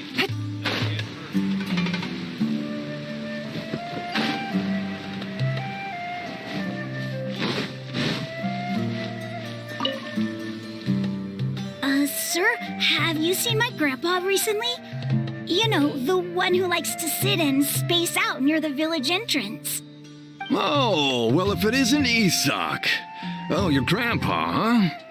It's been a while. The last time I saw him, he was spacing out by the road as usual. I went and asked him if he'd like any of the food I had prepared, despite my wife's protests. Like many people, she's really quite terrified of them. And speaking of my wife, she's still always complaining about how I don't make enough mora. That might explain why she's always mad at me.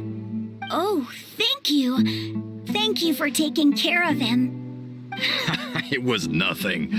You're looking for him, right? Did he go for a walk and get lost? Yeah. That's no good. Well, once you found him, come by my place again and I'll cook a little something for the both of you. I've known you since you were very young, so as far as I'm concerned, you're family. Please feel free to come by anytime. Wow, what a nice guy! Okay, thank you, sir. Huh?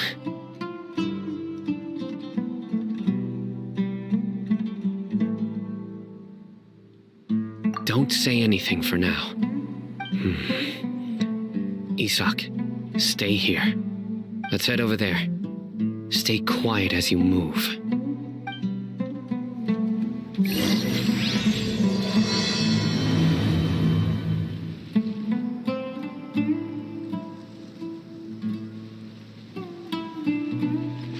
Join the Eremites. Take it easy. Wonderful life. I hope I can be as cool as Listen, see if you can make out what they're saying. Have you heard? The mighty Scarlet King, the sovereign of our faith, will soon return to this world. Yes, of course I have. The Scarlet King is the one and only true ruler of this land. I've never believed in any other gods. Still, you say he's coming back, but it sure doesn't feel like life's about to change around here anytime soon. What's your proof? Haven't you noticed? The village has been getting more deranged scholars than ever.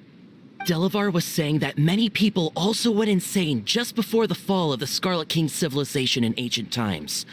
We don't quite know why, but it seems like there's some sort of connection between insanity and the Scarlet King. Isn't it a sign of the Scarlet King's power that all the mad scholars have disappeared? If you ask me, they must have been chosen as the final sacrifice for the Scarlet King's resurrection. Huh.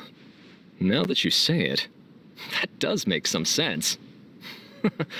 Does this mean our lives are finally going to take a turn for the better? Exactly. Those city folks will get what's coming to them. Now, repeat everything you've just said from the very beginning. Huh? Who are you?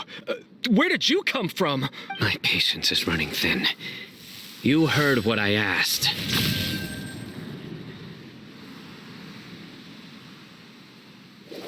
Yeah, bro, this guy's something else. Just look at his eyes. One wrong move, and he's gonna flay us alive. Let's not get on his bad side, okay? I am no match for this guy. Oh, okay, good sir. What is it you would like to know? Tell me about the Scarlet King's resurrection. Well, I only know a few things from hearsay. I went for a drink the other day and heard others talking about a rumor that the madmen will disappear and that the Scarlet King will return to this land. I'm not making this up, I swear! Hey, go on, keep talking. It's true. It's all true, sir. We desert folk have had more than enough of those people at the academia. They keep sending us all their mad scholars and won't let us have a good life. Would you want to live like this if you were in our place? The radicals were even more thrilled than me when they heard the news. We're all praying for the Scarlet King's speedy return. Delavar also said that once the Scarlet King returns to our side, it's only a matter of time before we conquer the land on the other side of the wall. They're all willing to serve under the Scarlet King and fight for a share of the glory. Is that so? Seems like he still wants to know more. Keep talking. Got it. At first, I told myself it was just the drink talking, but then all the mad scholars vanished without a trace, just as the rumors said. Please don't beat me up just for mentioning these rumors. If I'm guilty, then everyone else around here is also guilty. I'm just saying what the others said. The people here really like the Scarlet King, but dislike the Dendro Archon. Where is this radical person you talked about? I haven't run into him over the past few days, so he probably hasn't been around the village. What about you, man? Have you seen him at all? No, not at all. We wouldn't dare lie to you. He's really not here right now. Sounds like you're not too close with the radicals. No, of course not. All we know are their names. I have many ways to stop you from talking, and many others to stop you from sending warning messages. So you'd best just stay home and hope I don't hear of you trying to contact anybody. Don't do anything until I've gotten to the bottom of this. Try something foolish, and even Candace won't be able to protect you. Yes, got it. We'll do just as you say. That scared Paimon half to death. Sino is pretty terrifying. He didn't try to reassure us at all. It's like he's used to hearing that. Oh, Paimon bets lots of people have told him that before. I heard that. Sorry. It's part of being a Matra. The rumor we heard just now seems like a strong lead, but we need to check a few more places. Very well. Isak! I'm here. Where's your grandpa's house? Well, I can take you there. Just follow me.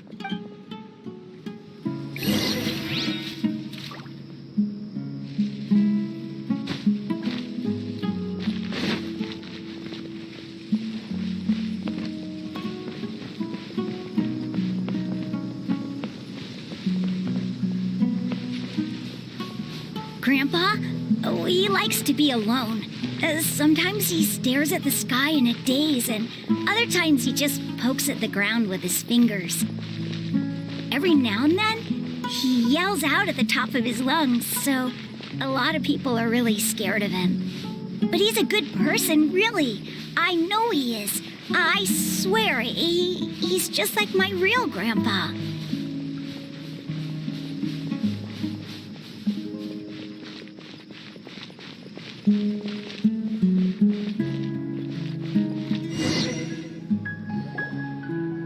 This is where Grandpa usually stays. There sure isn't much here. No. Incense? Please don't say it's the same one as before. But are you okay? Are you getting dizzy or need to lie down? There's a scent that you can sense, but I can't. A certain traveler here once passed out from that smell.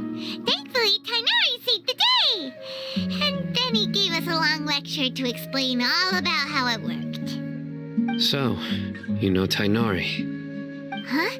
You know him too? Are you two friends? Yes. Now that I concentrate, I can also make out the scent of incense. Wait, surely Tighnari didn't lecture you too? No, no need. Did you first encounter this scent at Tighnari's house?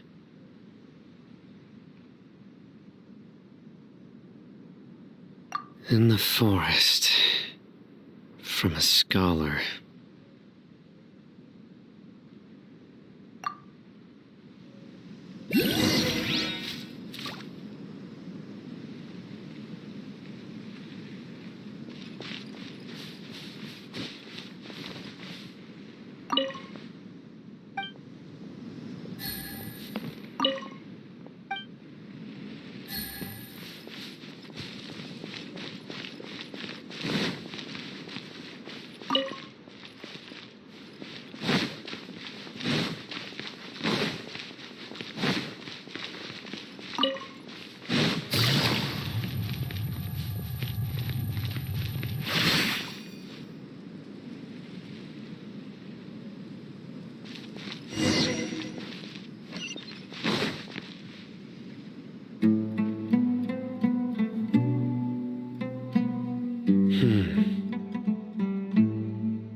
What are you looking for, Sino? Here it is. Take a look right here. Paimon doesn't see anything. Although the traces have been completely buried in the sand, there are footprints here. From the size and shape, they belong to an adult male. This pattern is a common one from this area. Local shoes. This was probably someone from the village. The scent is quite faint, but still extant. The footprints head in the direction of the door. But who would come looking for Grandpa? He doesn't have any friends. We'd have to ask whoever lured him away with the incense. Huh? So you can lure someone away with just a scent? Hey, what's wrong with liking good food? Everyone's got something they love in life. Exactly. Most scholars are fond of incense, since the smell supposedly helps them clear their minds and discover new knowledge. Even deep within the clutches of madness, they still yearn for their knowledge-seeking days, and will follow the scent whenever it presents itself. No, Grandpa. So, someone's taking advantage of their weakness? Huh. Still, why would anyone want to abduct all the scholars?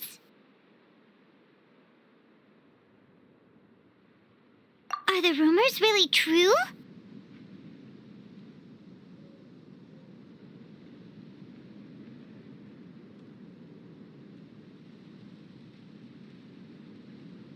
Could the disappearance of all the mad scholars have something to do with the radicals? It's highly likely. Please, you have to save my Grandpa. Grandpa's never done anything wrong. Please help him. Sounds like we'd better help get him back. Don't you worry, Isak. We won't let whoever took him get away with it.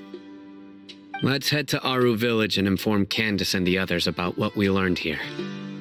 After that, we'll set off to find the scholars.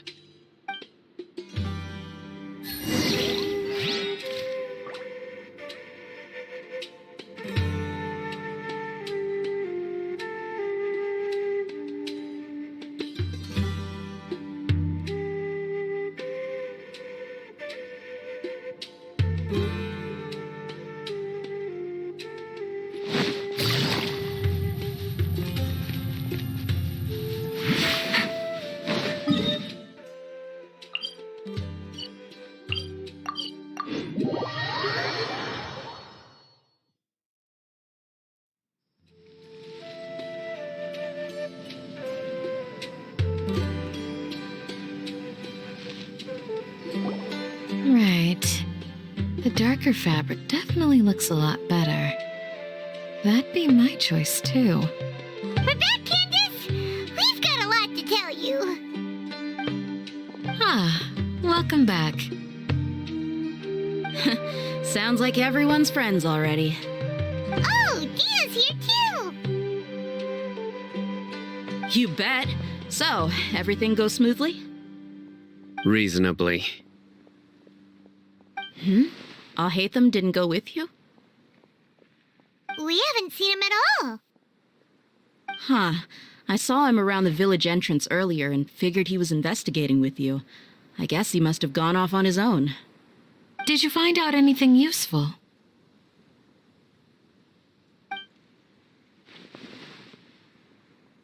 I see. So someone used a kind of incense to lead the exiled scholars away from the village.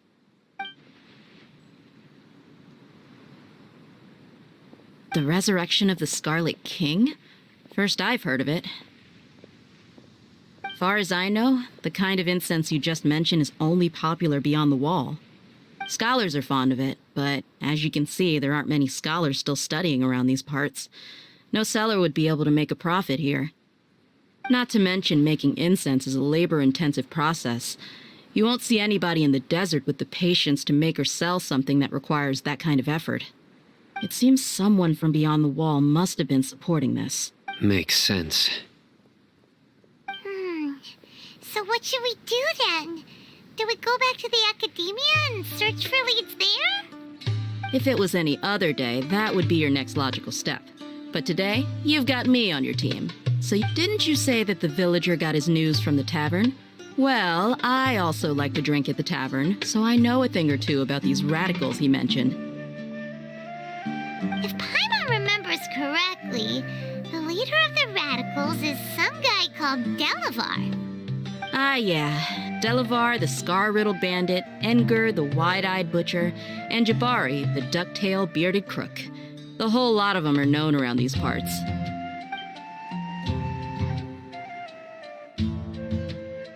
These guys have one thing in common, and that's being broke.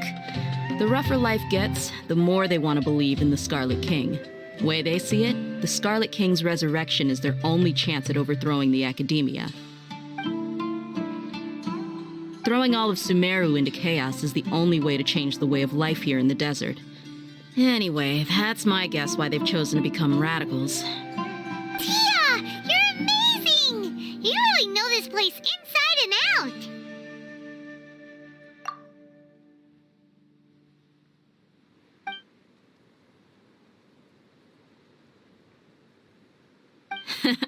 No merc can afford to slack off on gathering intelligence. Every more I've spent in the tavern has been a valuable investment. Let's head out. Now hold on, you're staying right here, Sino. Why? Aru Village is not a big place. Outsiders stand out here like a sore thumb. I'd bet word about you has already gotten out. The desert is unforgiving, so the way of life here is also a lot tougher than on the outside of the wall. You survive on making connections out here.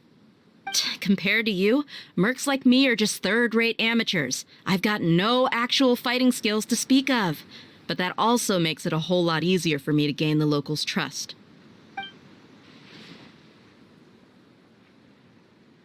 I need to go around and ask some questions, but it'll be difficult if you're with me. Fine. Good. Then we've got a plan. The Traveler and Paimon will go to Caravan Rebot with me, and we'll try our best to figure out where the mad scholars have been taken. Sino, you'll have to stay in the village and continue investigating on your own. All right, sounds like a plan.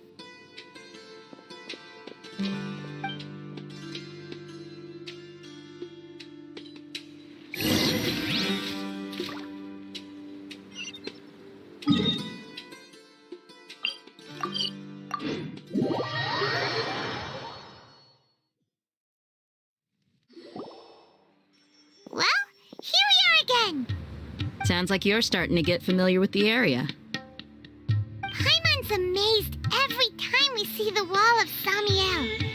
How can a wall this tall even exist? It's almost unreal. I know what you mean. I had the same question every time I walked this way when I was a kid. Also, why is this high wall here? And can a wall really block sandstorms?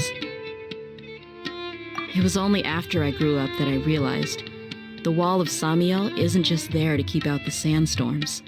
It serves a more important purpose, keeping out people like us. Sumeru is run by wise and mighty sages. To them, us desert dwellers are nothing but tools that can be used and discarded at their whim. We're cheap labor, like livestock, but easier to control. Nothing more. Even if a child from the desert got the chance to obtain an Akasha terminal, almost all their requests for knowledge would be denied. The Academia believes we're underserving. Geniuses like Sataria are one in a million. The other children never get a single chance to try and rewrite their fate, even though the Academia knows very well that we're humans, just as they are. That's terrible.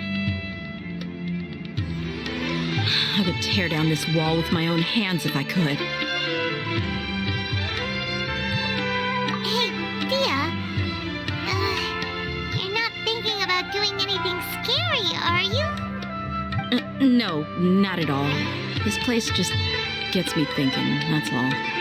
Besides, we're here to procure information, aren't we? Yep, we gotta catch those. Shh. Caravan Rebot is crawling with people, so be careful what you say. We don't want anyone to find out what we're here for. Our mission started the moment we arrived here. Let's go check out the tavern. Maybe we'll find someone I know.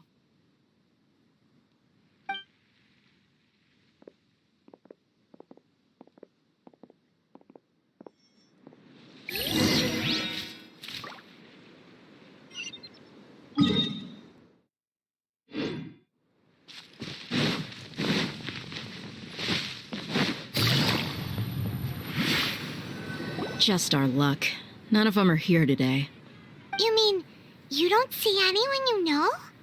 Dehya, is that you? What a coincidence. You here for a drink too? Zaki. Finally, a friendly face. Oh, and who do you have with you here? Guests from another land? Hello. I'm Zaki. Dehya's, how would you put it? Drinking buddy? We've had drinks together a few times. You could say we go back a ways. Anyway, as far as my friends here, they aren't too shabby, are they? You rarely see any Outlanders so friendly and respectful nowadays. Absolutely. Much better than those people on the other side of the wall. So, Dehya, are you looking for someone? Yeah. Have you seen Engur, Delavar, or Jabari recently?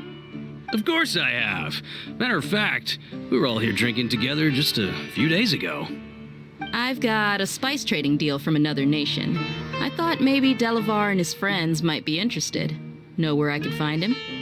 Ah, how thoughtful of you. Then I assume you also know that Delavar's been having a hard time making ends meet these days. So, you came here to help him out? Hey, keep it down. Let's just say I prefer to keep this deal a secret. Y'all at Caravan Rebot are like family. If there's more to be made, why not do it together? Besides, Delavar and his friends have muscle. They'd be a good fit for escorting the goods.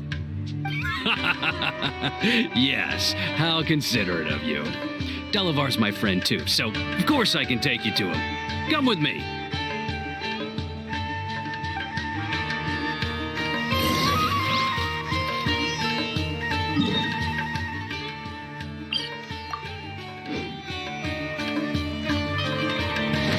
Take it easy.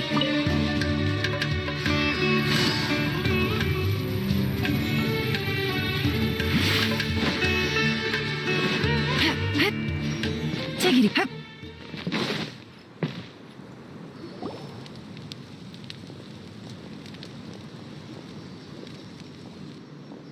Are we there yet? Yep, this is the place. This place is practically deserted. What are they doing in a place like this?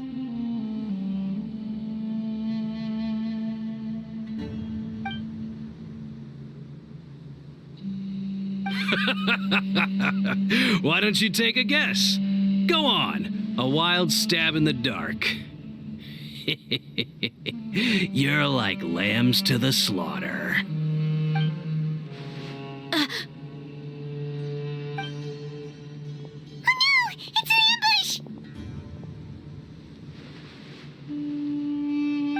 What's this all about, Zaki?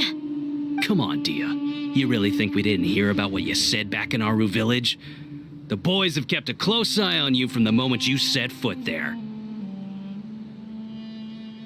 Not only do I know that you're looking for Delavar, I also know that you've teamed up with people from the Academia to look for the missing scholars. So, you've been watching us from the very beginning? Uh-oh. Paimon knew leaving Sino behind was a mistake! And you left the strongest one in the village, didn't ya? Who do you think you are? You really thought we'd fall for your little business deal nonsense? So you and Delavar have been partners all along. Dehya, I guess it's only natural for a traveling mercenary like you to be out of the loop. Those of us who hang around the tavern have stronger bonds than you think. But you got one thing right. We're all looking forward to an uprising in Sumeru. There's nothing more we'd like to see than the desert folk overthrowing the Academia. If that's the case, then I'm sure Delavar wouldn't miss a second of it. I'll be honest with you, if it weren't for what you said in the village, your little monologue about the Wall of Samiel would have convinced me that you're one of us. Delavar. And Engur, you're here too, huh? Long time no see, Miss Mercenary. You should have known the traitors are what us followers of the Scarlet King despise the most. Dehya, I thought that you, a fellow desert dweller, would understand that the Scarlet King is greater than the Dendro Archon. Little did I know, you don't deserve to join us. Yeah, gee, what a missed opportunity. Adopting radical views and kidnapping innocent scholars, all because of some baseless rumors. Anything else I'm missing out on? See? There you have it. Mercenaries are just a bunch of faithless scum with only one thing on their minds. Mora. Pathetic. You're all like a pack of street rats. You're not wrong. Mercenaries are driven by Mora, and my faith lies with whoever's paying me. As long as there's a profit to be made, anyone can become my friend. Enough talking! Get him! Just as I expected. Let's teach him a lesson, traveler.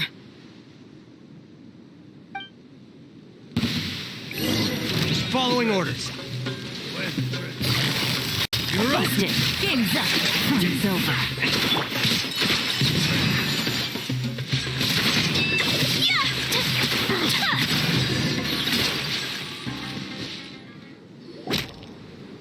Impossible! How could you? So, what do you think about your meticulous network now, Zaki? How did you say it? It's only natural for a traveling mercenary like me to be out of the loop. I'm guessing your informant told you that I'm just an incompetent merc with no real fighting skills, correct? I mean, that is what I said after all. And of course you would believe everything he reported. The only thing you know about me is that I'm a mercenary, but you've never seen me in action. Even though you heard we went to handle monsters together, you believed that Candace was the only one doing all the real fighting. That so-called Flame Mane is just a fraud. She admitted it herself. She just uses her connections to gain the trust of others. That's what you thought, right? Ugh. You lied in the village because you figured that we'd have people watching you. And you were stupid enough to fall for it. I figured as much the first time we drank together. You all thought you were so smart. Pathetic. Okay, that should be all of them. Whoa! So you've been planning this since we were in Aru Village? No task can be done without preparation. I just happened to notice a couple suspicious-looking people while you were out investigating. Oh, but instead of catching them right away, you let them report back. Those two who were snooping around were just a couple small fries. If we want to get the real catch, we have to be patient and give it some time. Oh, you mean the funny name she mentioned back in Uncle Ampu's house? The wide-eyed butcher, scar-riddled bandit, Paimon can't remember them all. That's just a bunch of drunk talk. Engar and Delavar like to talk themselves up when they're drinking. Engar, the wide-eyed butcher, and Delavar, the scar-riddled bandit, are the nicknames they came up with for themselves. Alcohol has a way of making people share what they really think. So Engar and Delavar are always rambling in the tavern about how the Scarlet King is a superior deity. What about Zaki? He's just a numbskull who fell right into our trap. Zaki was probably the best hidden of them all. My initial plan was to find Delavar first, and then try to track him down. That's what you wanted to ask when we were at Uncle Anpu's house, right? Jabari is one of the villagers you talked to. You know, the one who wanted to treat Isak and his grandpa to some food. Wait, so he's a radical too? No, he isn't. I just needed to tack on a random villager name to make the eavesdropper think that I was making some wild guesses based on my impressions. Wow, what a genius idea! Well, that's an expert mercenary for you. Ah, you're too kind. It was straight from the usual playbook, if I'm honest. So, that thing you were saying before, is it really true? About what? About how mercenaries only care about Mora, and that anyone's a friend as long as there's a profit. Does that bother you? What makes you so sure? Dehya, do you dislike the Dendro Archon like the other desert folk? You two are pretty sharp. No, I don't have anything against the Dendro Archon. I've heard a lot of nice things about the Lesser Lord from Dunyarzad. I can understand her devotion and gratitude. Dunyarzad's just an ordinary person.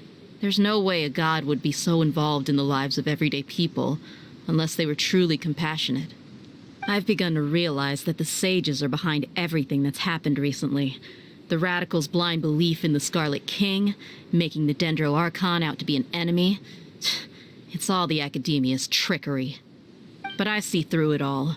And unlike them, I can never be hostile towards anyone who's never done anything wrong. Dehya. Anyway, looks like we're done with business here. Traveler, lend me a hand. Let's tie him up and bring him to the village.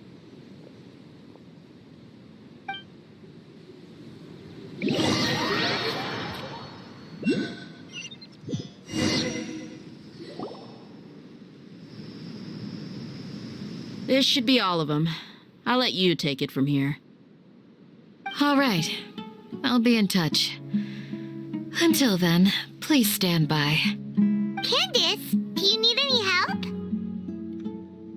Candace will be okay on her own. I trust her, so you can too. She's been guarding Aru village for quite some time now. If anyone is qualified to question the offenders, it's her. While I'm questioning them, why don't you pass some time by exploring the area? I'll meet you back here tomorrow morning, Traveler. As for these idiots, let's just hope they live to see another day.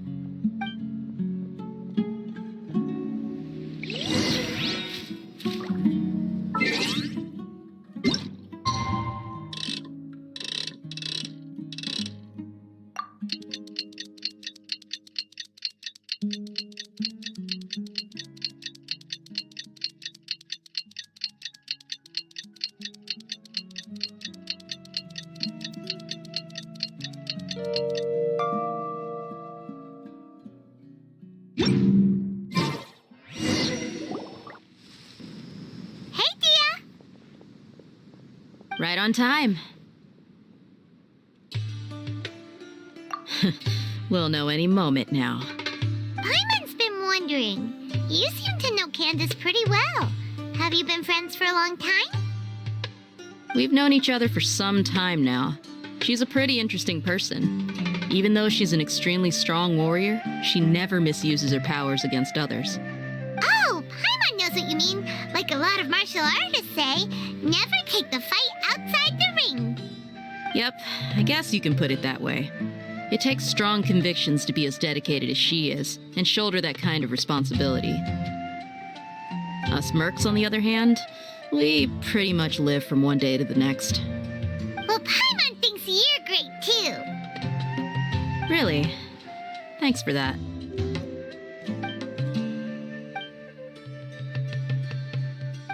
Oh, Sino's here, and he's pretty early too.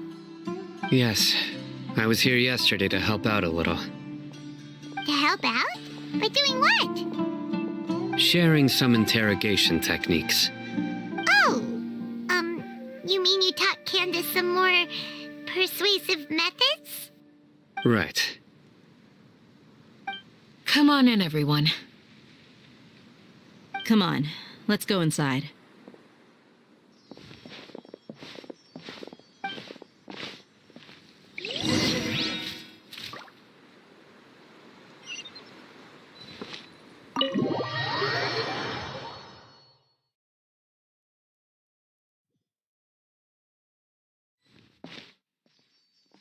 Candace, where? Whoa, you look furious. Do I? Oh, there's no mask that can hide true bloodlust. Cover up your eyes, and it'll still show itself at the corners of your mouth. Perhaps I need to work on my composure. Still, it's perfectly understandable why I'm angry. I'm sure everyone present would agree. Yes, ma'am. Please, don't beat us anymore. We're gonna die. Well, looks like Sino taught her well. You fear death yourselves, yet you do not hesitate to place the lives of others at risk.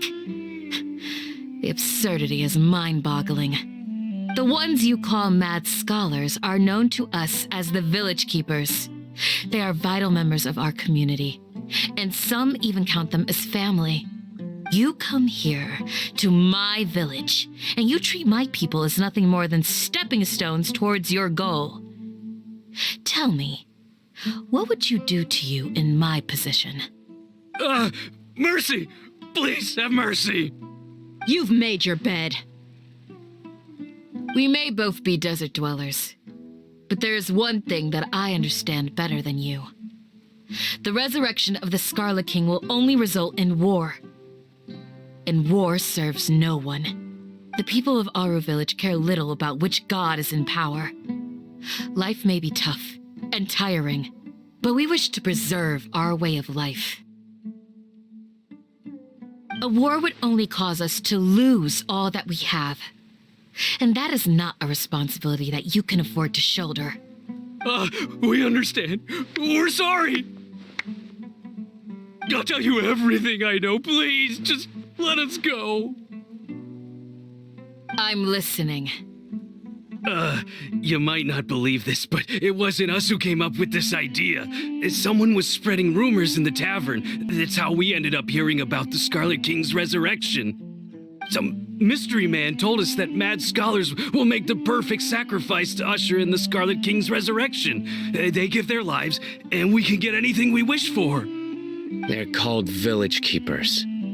Slip up again, and you'll regret it. Yes, sorry. It was all that mystery man's doing. He told us to spread word about the Scarlet King's resurrection and talked us into helping him. In return, he said he'll help facilitate the resurrection process. I'm not sure.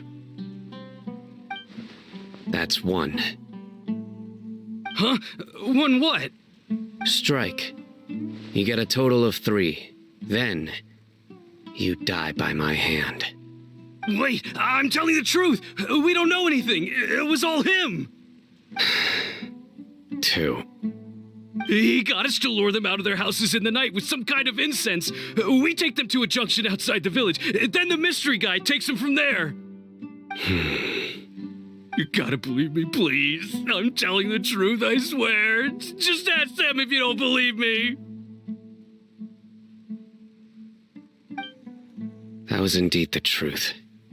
Traveler, go on.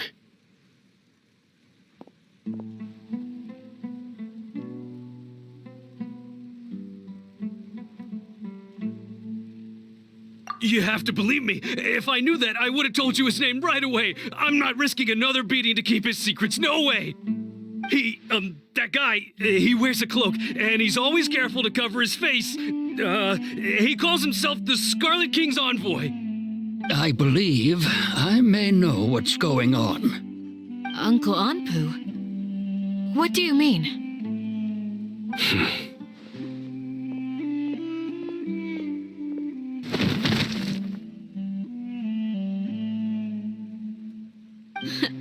Smooth. Okay, speak. If my suspicions are correct, this mystery man they speak of could be from the academia. Some time ago, people from the academia attempted to take the village keepers away. I refused, insisting that they are part of our community. It strikes me now that this secretive character shares the same goal they had. Which means it's highly likely that the academia was purposely spreading a false rumor to trick the radicals into delivering the village keepers right into their hands. They were the ones who brought them here to begin with. Now they're trying to take them back? We aren't gonna let that happen. Not the academia again. Just as I thought. But what could they want with the village keepers? People are nothing but tools in the eyes of the academia. A change in their plans likely means they found another way to exploit the scholars. Regardless, Our top priority now is locating the village keepers. You're right. Isaka's still waiting for news on his grandpa. Time to go. Let's leave the village and try to track them down. Yes. Pack up and get ready to leave. You got it. Candace, I'll let you deal with the radicals. Leave everything outside the village to us. All right. Let's meet back here once everyone's ready.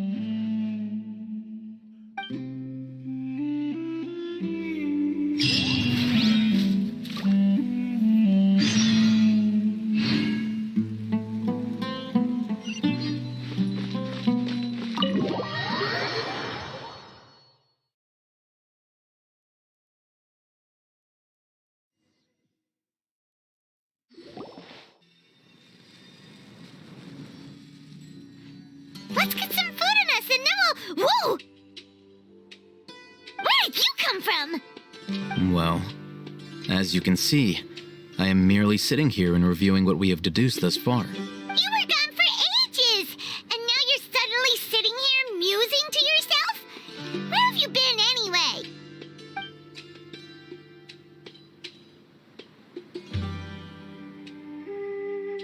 Hey, what's with the silence? You never think things through before asking questions. I'm giving you some time to make up for that. Paimon's so mad! Paimon's gonna give you an ugly nickname!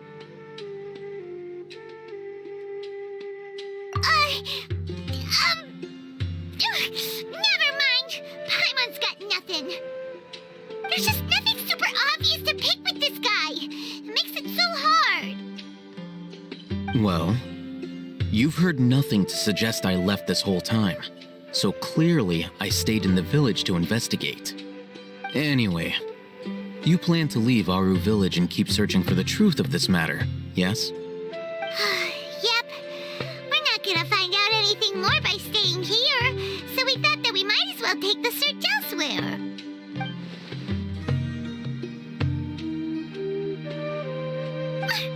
Enough with the silent treatment!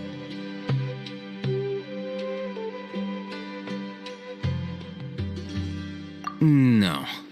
I'm just surprised that you decided to team up with him. Alhaitham, you haven't helped us out at all ever since we arrived at Aru Village. Bold of you to question our choices. Yeah, you're all talk! While you were investigating, I had my own work to do, which I've now finished. Really? Paimon doesn't believe you. To be honest, we aren't really a team, so I have no obligation to inform you of my whereabouts. Not to mention that going separate ways allowed me to find some important information that you all had missed. Huh? Right here in the village? Correct. What did you learn? I'm going to take you to someone. But before that, you need to understand where she's coming from. What does that mean? How do you think the residents of Aru Village feel about what we're doing? In other words, do you truly believe every single word the villagers tell us? You mean some of them lied to us? Hiding the truth does not necessarily equate to lying. Again, these people have their reasons. Remember what Gandis said? Most people in Aru Village don't necessarily care which deity is in charge of Sumeru. That's because whether the Scarlet King or the Dendro Archon has power is of little significance to them. By contrast, the perils of their daily lives are ever-present concerns. They won't simply share everything they know with you without good reason. That's why you believed there was no further information to be found in this village.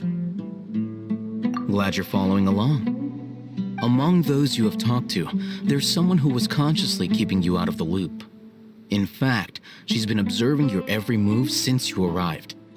The reason being, to someone who only wants to live their life in peace, any external factors introduce unpredictability into the equation. Those eyes. Those fierce eyes. You look like a real fighter. Don't change the subject. It's quite obvious that she's intimidated by Sino's authority and strength. Right. You were asking about the mad scholars. She corrected herself mid-sentence because she's aware that there are Scarlet King fanatics in the village. If she sounds too friendly towards the village keepers, she could easily make herself the radicals' next target. I think it's been a few days since I last saw them. I usually go to bed pretty early, so I'm not too familiar with what goes on at night. Remember? She made a point of denying her involvement in anything that occurs at night. But honestly, I feel quite sympathetic towards them. Even though they act a little strange, they've helped me in the past. If it weren't for them, my house would have collapsed long ago. After speaking to the village chief, it became clear that the village keepers had protected Aru village at night. In other words, the young miss was very much awake during that time. Then why would she lie? By getting involved with an outsider, she risks drawing unwanted attention to herself. As for why she might be so wary about all this, maybe you should ask her. I'll pass on this one. You said that she is afraid of me. If so, it's best if I stay out of this.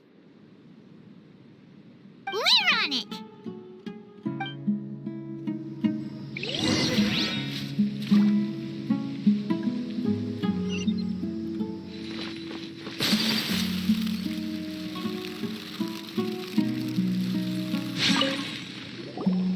Miss Shawnee, as we discussed earlier, I've brought someone with me. Mr. Alhaitham, I'm aware of where you stand, but how can I make sure that your friends think the same as you? Huh? What do you mean? We need to clarify our stance or something? Go ahead and talk to her. You'll get the answers you want. Go on. Earn her trust. Is it really that simple? May I call you Traveler? Hi, Traveler. I want to ask you something. Do you think the resurrection of the Scarlet King can truly change Sumeru for the better?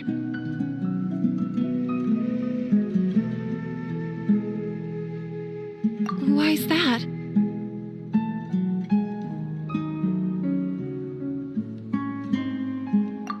That's very similar to what Miss Candace says.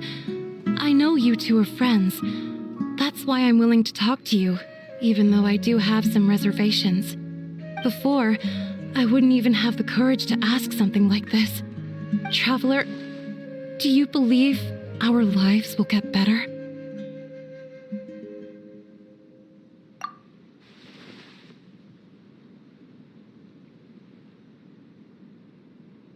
Yeah! We came here from another nation, so it isn't wrong of you to be weary. And we aren't really residents of any one nation. But even so, we've met lots of people from different places, and we've always fought for what we believed in. We have friends in Sumeru, and we want to help them. That's why we decided to stay here for a while.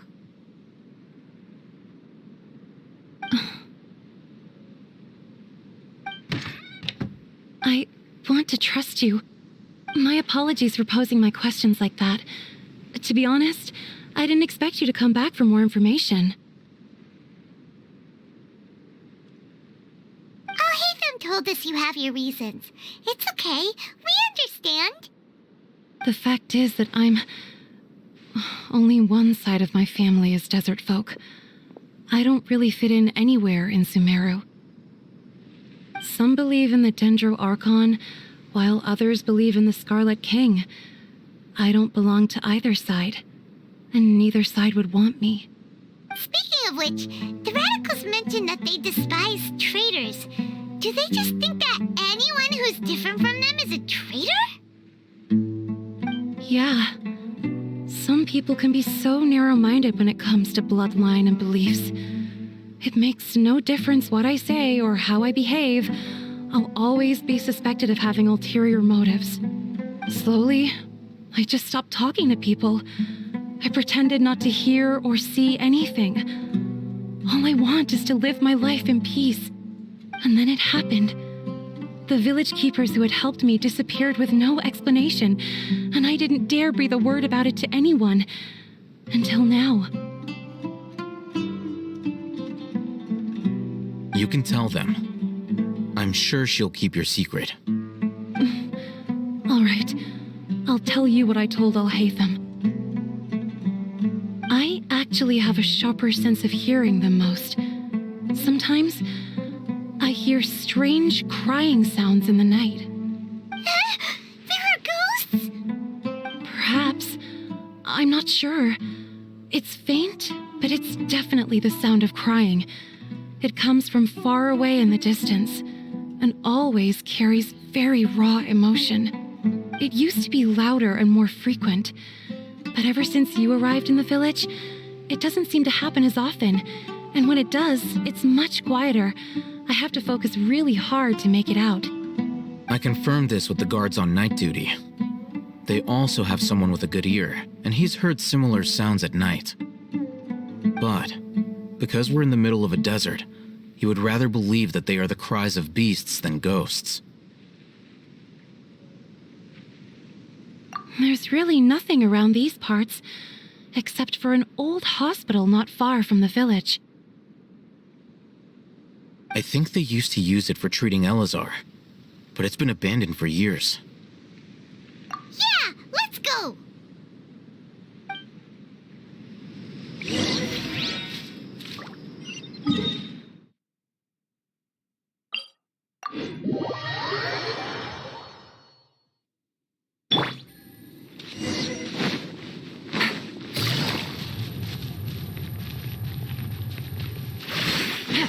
Take it easy.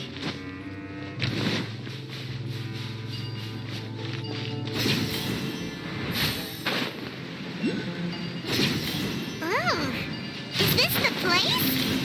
Monsters! Watch out!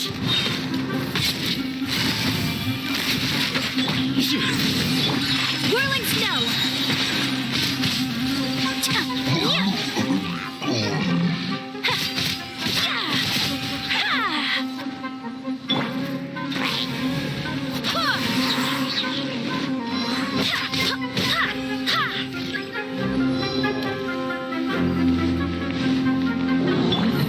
Things are about to get dicey. My apologies, Kami-sato art! Sumetsu! Your sins weigh upon your soul! They were easier to deal with than Paimon had expected. Super strong bandits? Or monsters taller than buildings dropping out of the sky? Or, something like that. He looks super serious. We gotta stay on our A game too. This is the one.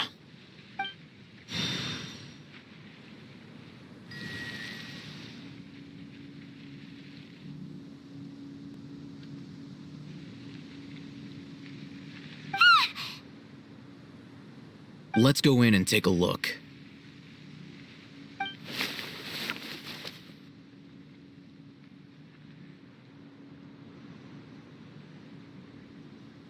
Hey, Haytham, we haven't found squat. Are you sure we aren't wasting our time here? Patience. Shawnee says she only hears the crying at night. We have time to burn. Until then, I'm taking a break. And just like that, he sits down. Wait, he even brought a book to read? What are you reading? Let Paimon see! Okay, sure. Huh? The natural position. which is the positional propensity of an entity in natural motion in contrast with an object in forced motion? Huh? When free from external influences, every entity displays the tendency to follow its natural trajectory? So, you got that? Oh, Paimon gives up. You keep reading your book. See ya.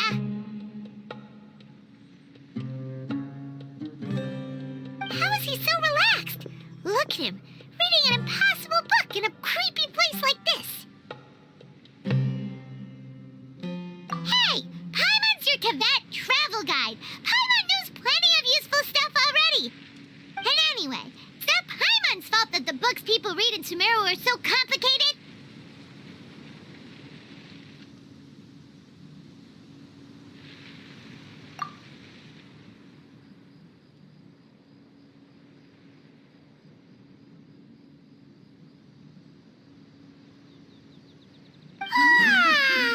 Paimon's getting so sleepy. Huh? What was that sound? There it is. It's coming from that direction.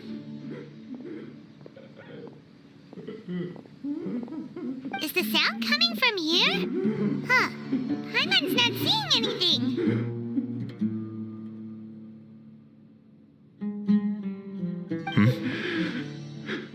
It's from below. But there's no way we can get down there. Something is off about the interior here.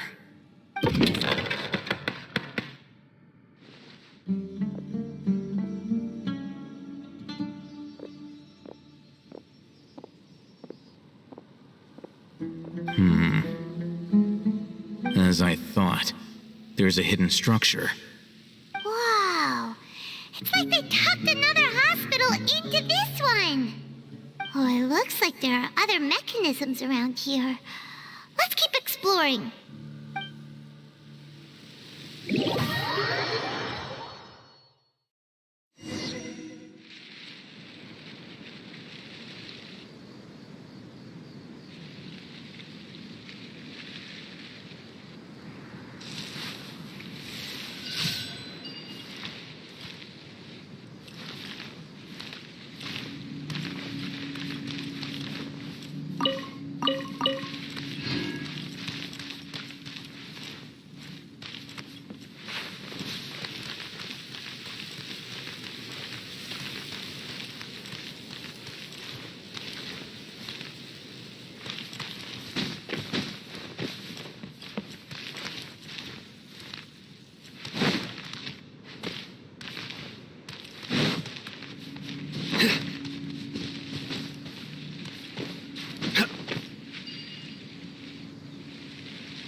I'll ensure your safety.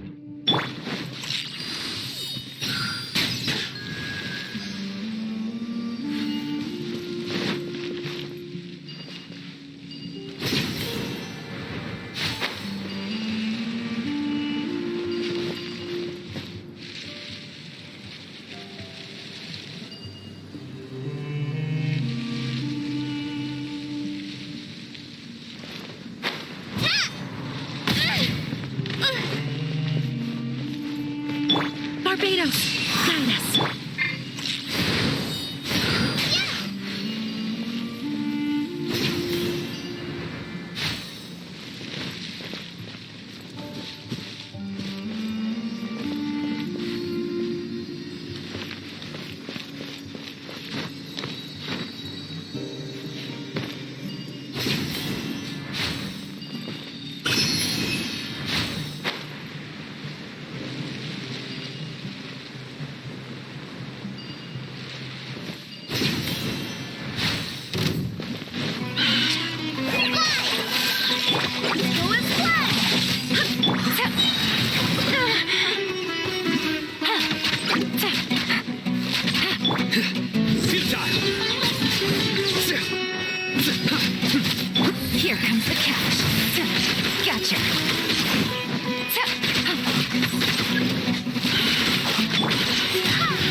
Wait.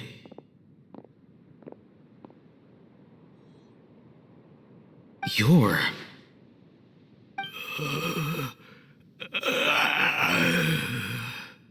He can't speak, and his eyes are unfocused. But he looks too young to be anyone's grandfather. Also, why is he the only one here? Didn't expect to see him here. You know him?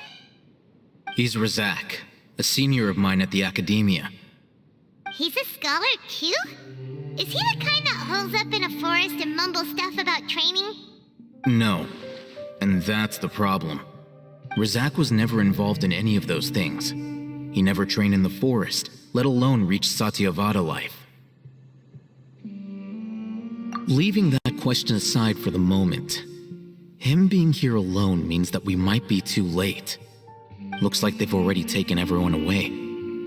For whatever reason, they left Razak here. Perhaps they simply didn't have time to come back for him. There are drag marks on the ground. They're clearer by the doorway.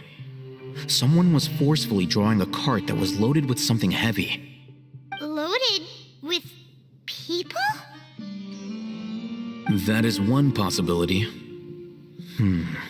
It looks like they were in a hurry, as if they were afraid of being caught. In their haste, they failed to notice Razak hiding in a corner. The symptoms are identical. Looks like we found living proof. Huh? Why do you say that?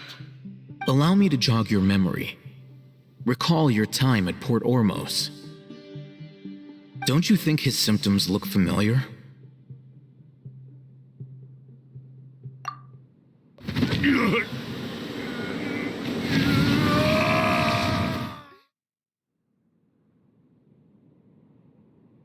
Oh, now that you mention it, they're acting the same way. Correct. The Academia is behind all of this. It isn't difficult to deduce their rationale. First, the Academia spread a false rumor of the Scarlet King's resurrection, emphasizing the role of the village keepers, the mad scholars who were exiled to Aru village. These rumors were all the persuasion that the radicals needed, and those based in Aru village leapt into action. Unbeknownst to them, of course, through rounding up the scholars, they were actually helping the Academia. As well as being able to exploit the radicals for their own ends, this scheme has one further advantage to the Academia. All the risks and responsibilities are offloaded onto the Scarlet King's followers. Life for the desert dwellers has been brutal ever since the Scarlet King's death all those years ago. Beneath the surface, feelings of desperation are widespread. Many would give everything they have for the prospect of something better. Anyone looking to exploit that for their own ends simply needs to make a few empty promises. Even if complications arise, people will see that those involved are all followers of the Scarlet King and look for no further explanation than differences of belief. A deep-seated mistrust of the desert and everyone in it by the rest of Sumeru will make sure of that. The notion of an academia plot wouldn't even cross their minds. It may seem like a simple strategy, but it is able to work wonders under Sumeru's current circumstances. Oh, that makes a lot of sense. It's in line with the village chief's theory, too. But there's still one very important question. Wasn't it the academia that brought the scholars to Aru Village in the first place? Why does it want them back now? Throughout this process, one thing has changed. The scholars' identity. First, they were scholars. Then, they became lunatics. After that, they were exiles. And finally, they become missing persons. An exile is still patently a living, breathing human being. But when someone becomes a missing person, that is brought into question. If you can't find someone, you have no way of knowing what exactly happened to them. That makes missing people an ideal resource. Resource? For what exactly? One possibility is that the information in their brains could be extracted into knowledge capsules. Extracted? You mean canned knowledge comes from people's brains? With the technology of the Sumeru Academia, it's entirely possible. Perhaps the process caused them great suffering, which is why they cry out in the dead of night when no one is watching them. So, the human brain... Nope, nah, Paimon doesn't want to think about this. I'm the Academia scribe, after all. I'm familiar with their projects. Anyway, judging by Razak's state, the contents of a divine knowledge capsule were extracted from his mind. But something went wrong in the process. Or perhaps his curiosity got the better of him, and he used such a capsule for himself. Paimon's a little confused. Can they just use anyone's brain?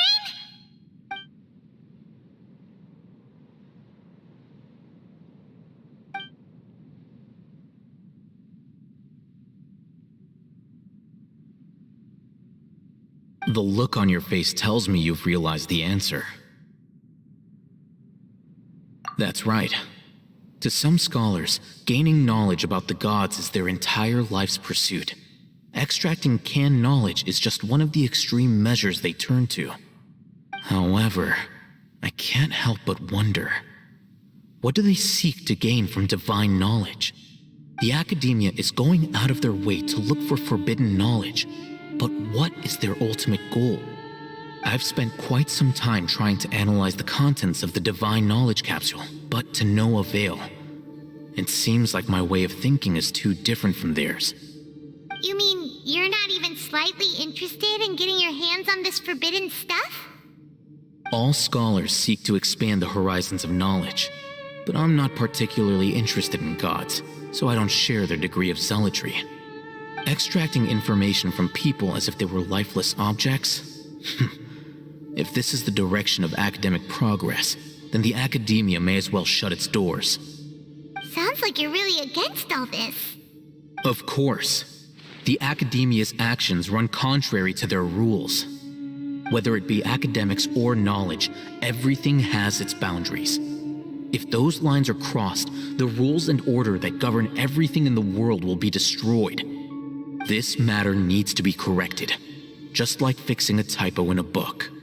Wait, didn't you step in to help because you felt sympathy for those poor people? Not to be callous, but no. My criteria are a little more restrictive than that. There is no shortage of suffering in Sumeru, and the same can be said for the rest of Teyvat as well. What do you plan to do about that? Save every last person? Probably not. Paimon's not sure. You can say that. Simply put, I don't blindly place my faith into strength or heroism. I do what I want. Investigate in full. That doesn't mean I'm willing to take action for the sake of a few strangers.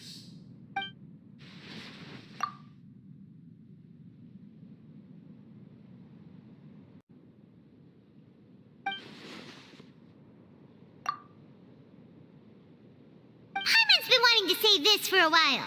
There are a lot of bad guys in the Academia, but You're not one of them. You're their weirdo.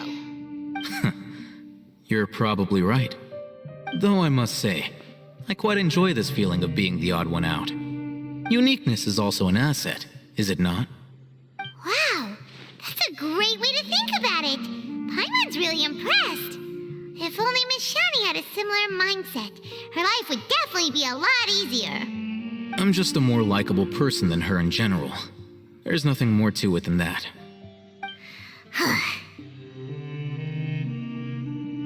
He won't last long if we leave him here. Let's take him with us. We'll work out our next step after we return to Aru village.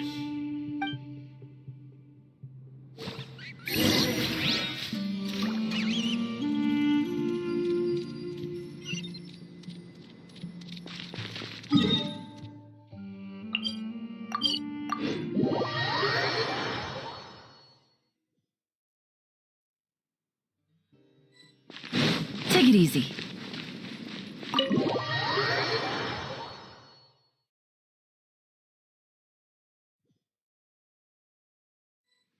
We're back! You must be tired.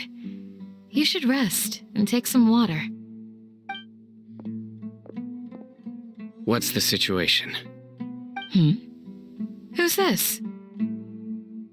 Unfortunately, somebody who's too young to take on the role of Isak's grandfather. Nevertheless, he's one of the people we're trying to find.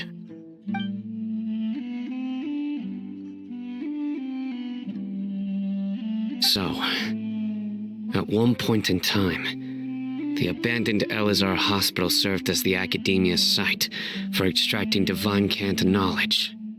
Yep, pretty much.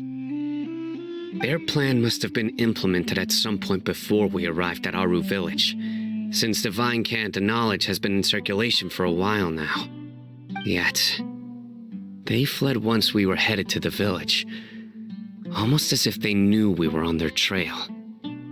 Why is that? Yeah, why is that? We may have a mole in our midst. One of us could be secretly revealing our whereabouts to the Academia. Huh? Are our friendships that shallow? Looks like none of you have realized wherein lies the issue.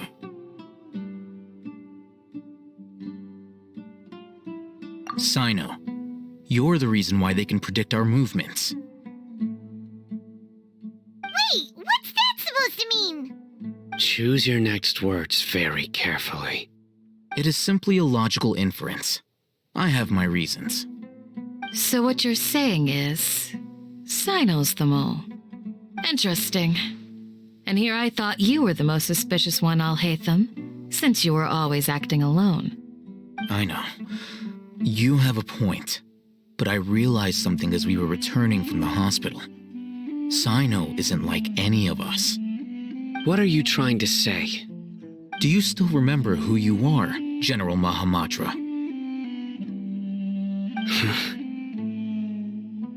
As a Matra, you are no doubt privy to certain kinds of information. Before you can take action against someone, you are required to have all the facts available, including the less than savory details.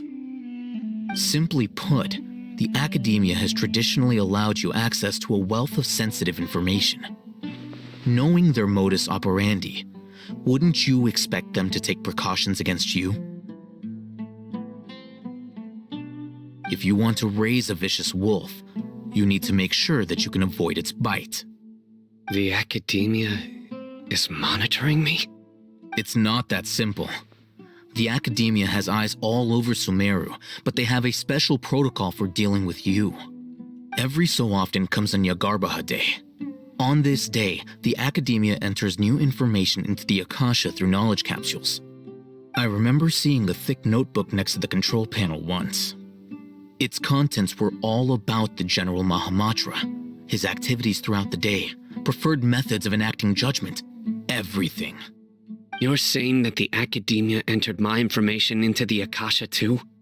But what's the point in doing that? My actions aren't important enough to be added into the Akasha. The Akasha is capable of computation. The Akasha's algorithms are entirely capable of predicting your movements using the data entered.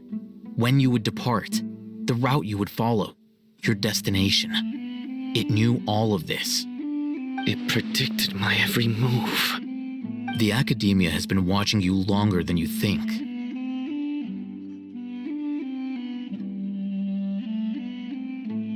So that's how it is. Sino adheres to his principles so strongly that he's actually a thorn in their side. Tenacity of will and steadfast faith are worthless to the Academia. They need scholars who are easily pliable and mindlessly go after anything they can profit from. Sino, don't take it to heart. This just proves how much of a trustworthy ally you are. They escaped because of me. Don't blame yourself. It's not like any of us would have known.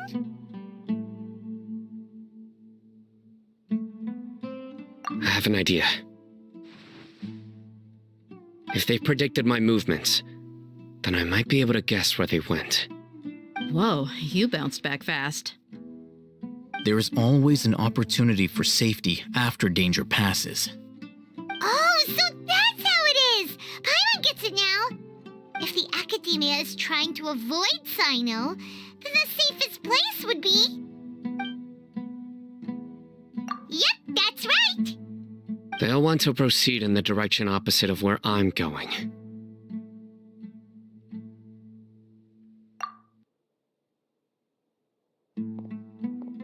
I must go. There's also something I want to investigate. Let's go, guys! After him! Please, wait! I want to go too! You want to go too? If so, you have to promise you'll stay safe. I want to find Grandpa. I promise I'll be careful and not cause any trouble. Everyone, I leave him in your hands. Yay! Let's go! Remember to pack some food with you. Paimon feels like we're missing someone, though.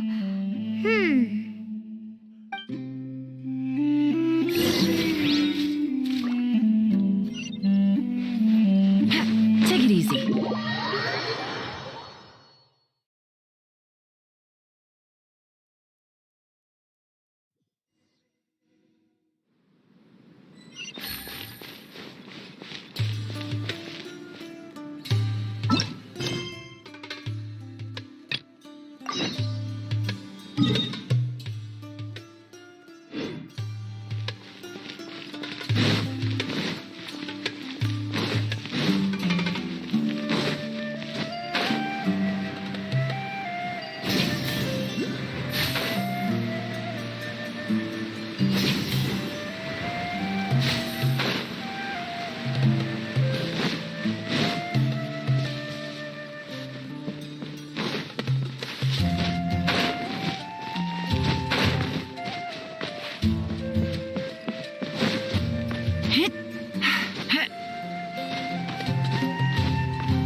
Yes.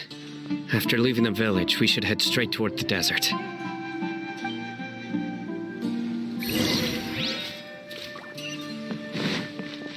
I know the desert like the back of my hand. Is that because you play here a lot? Yep. One time, Grandpa almost got lost in the desert, but I was the one who brought him back.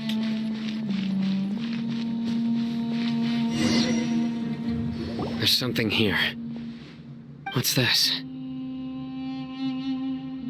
It's buried in the sand. Looks like we'll need to roll up our sleeves and do some work. And Paimon thought running around everywhere was already enough work.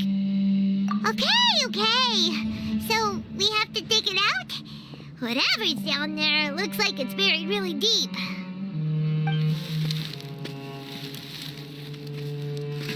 These are likely fragments of an Academia-developed device, something akin to a headset. Looks like there were more than one village keeper. They must have been escorted this way because there are device fragments scattered around here. Let's split up and search the area. Chances are that we'll find other things nearby.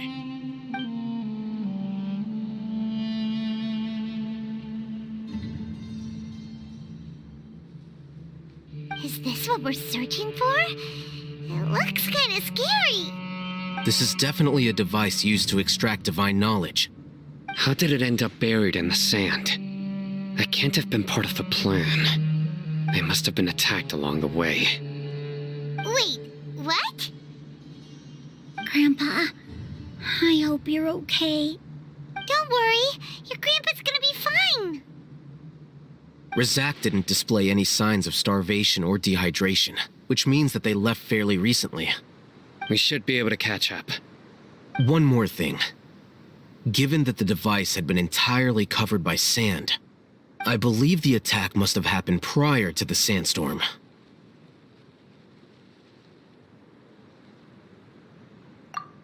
Let's keep going. They can't have gone far.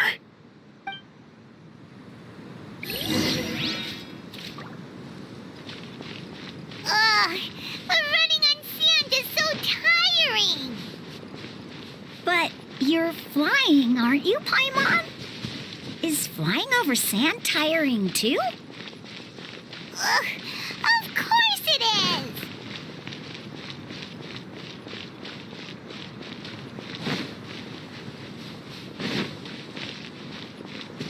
Voices, over there. It sounds like an argument. Whoa, you have really good ears. Don't get any closer. They'll notice us. Dehya's talking with the Eremites? Very interesting. Let's listen in. If you had informed me sooner, there'd be plenty of room for us to... You're one of us. We would never lie. Scholars. You don't know as much as I do. Need me to... I knew it. That's our Dehya. Dehya? Why would you? Dehya! Hey, what are you doing? Huh? Didn't you say you'd help me find Grandpa? Why are you on their side? Well, look who's here. Ain't that something? This complicates things. You've betrayed Aru village. So, this is the great General Mahamatra. Dear, you'd be better off as my assistant than hanging around with this motley crew. Seen for yourself, I have the means and methods, and my ideals are far more admirable than theirs. I'm not the type that's easily swayed, Raman. You of all people should know that. Wait, what's going on, Dehya? Whose side are you on here? Shut it, Paimon. It doesn't matter. Whichever side you pick, nothing could deter us from the grand mission of resurrecting the Scarlet King. Once our Lord of Old returns to this land, we will have a new beginning. Face the facts, Raman. It's not gonna happen. You should understand that more than anyone. Have all your years as a merc taught you nothing about placing hopes in a ruler? I'm a desert dweller and a proud follower of the Scarlet King. Whether I live by the edge of the sword or in peaceful comfort, my soul will always carry this conviction. It's not too late yet. The village mad scholars aren't gonna bring the Scarlet King back to life. You don't understand, my dear lady. Pursuing our faith is our purpose in life. Even if the chance of success is 1 in a million, we must be willing to give everything we have. Even if it'll expose you to the academia? Even if they end up disbanding the Eremites? Your Eremites, which you've worked so hard for all these years? Yes. We've waited a long time for this day to come. The sun and the moon no longer shine here. All you see now is cracks in this desiccated land. But fate has finally dealt me a hand to play against the academia. With these scholars in our custody, we'll stomp the Academia's forces and fight our way beyond the wall of Samiel. Ridiculous. Think about it. The Academia controls the entirety of Sumeru. Your powers are negligible in comparison. If you still don't believe me, then try asking these two men. They're also against the Academia, but neither of them are as arrogant as you are. They look more like pawns of the Academia to me. Why would I listen to anything the people of Greater Lord Rukkhadevata have to say? Filthy traitors. Your god abandoned all honor and betrayed the Scarlet King. We desert dwellers will never trust the likes of you. It's impossible to communicate with someone so hostile. Perhaps we should. Do you really believe that by kidnapping the scholars, you'll be able to negotiate with the Academia? These people have no value as bargaining chips, but I could be persuaded to take their place as your next hostage. These scholars were exiled from the Academia. I, on the other hand, am their current scribe, and will be a much greater asset to you. Wait, you can't be serious. So, you want to trade places with the hostages, do you? Precisely. Any wise person would gladly accept my offer. What are you thinking? What if they decide to kill you instead? Well, that would be bad luck for me. However, I'd get the chance to observe the scholars, perhaps even find out the truth. Think you can talk me over with that confident look of yours? I'm not trying to persuade you. I'm using this as a means of joining forces against the Academia. You are the scribe. What do you have against the Academia? Not all desert dwellers believe in the Scarlet King, and the same applies to the Academia. Why must all knowledge seekers approve of the Academia's way of doing things? You Academia scum! Every last one of you is nothing but a hypocrite, just like everyone else on the other side of that wall. I've made myself clear enough. I won't listen to another word from the Dendro Archon's people. Not so fast. I'll hate them. Do you stand by everything you just said? I never make empty promises. You know you're making a dangerous decision, right? I do. Good. Raman, hear me out. These people are my friends. Maybe you can't take the followers of the Dendro Archon at their word, but what about me? Do you trust me? We've known each other for years. Of course I do. In that case, I'm willing to vouch for their honesty with my right arm. Come on, Raman, don't be a coward. If you're serious about taking on the Academia, you need to steel yourself. You can't be afraid. An arm from the Flame Mane. You've piqued my interest. But what if you refuse to oblige? What should I do then? No one's a fool here, Dehya. We're mercs. And mercs don't tend to live long unless they have their wits about them. You're not wrong, but this is different. I promised my friends that we'd bring back the village keepers together. Let's do it right here, then. Give me your right arm as proof of your resolve. Don't listen to him! He's not even trying to negotiate! He just wants to make things more difficult! That's fine. Are you crazy? We came here to save lives. One arm for that many people is still a pretty good deal, if you ask me. Raman, I'm holding up my end of the deal here. You'd better not let me down. Sure. Go ahead and cut off her right arm.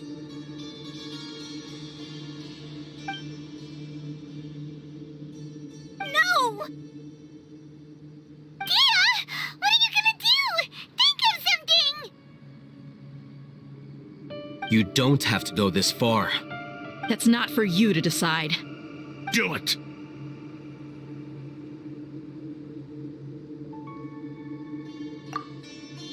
Dehya, run!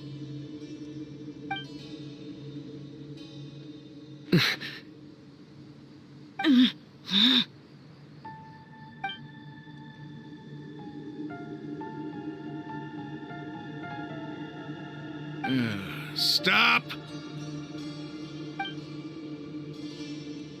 What's wrong? Can't do it? Flame Mane, you and I are both desert folk. Cutting off your arm is no different than cutting off my own fingers. Where's the sense in cutting my own kin to pieces? You've shown me that you're serious. Go on now, take your friends and leave. Meet me in the desert at noon tomorrow.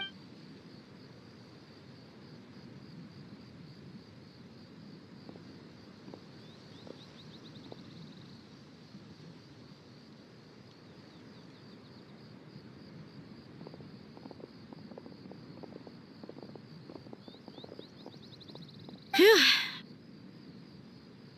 I was really counting on him not going through with it. Dehya! That was crazy! Have you all lost your minds? What if he'd actually cut your arm off? Then I just have to hold my claymore with my left arm. Okay, I'm sorry. But sometimes when you're out on a limb, you gotta double down to seal the deal, you know? Don't ever make a promise like that again. I can deal with the likes of them. If it came down to it, you would not lose to them either. I don't doubt it, Sino. But this is about more than me and them. There's a lot more where they came from. Even if we got rid of one bunch of radicals, there are others out there. Wiping them out would do more harm than good. As you wish. I'm sorry, Dehya. I should have stayed put and listened. I should have trusted you. It's okay. I promised you I'd help find your grandpa, so I'll do whatever it takes. Whatever it takes? You just might be scholar material. Huh? Are you serious? The Eremites once said that I was a lunatic. Perhaps a little madness is essential to be successful in research. Why does it feel like he's using his praise for me as an excuse to brag about himself? Okay, let's get moving. We should head back to the village and rest up. Today was just a trial run. Noon tomorrow is gonna be the hard part.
Take it easy.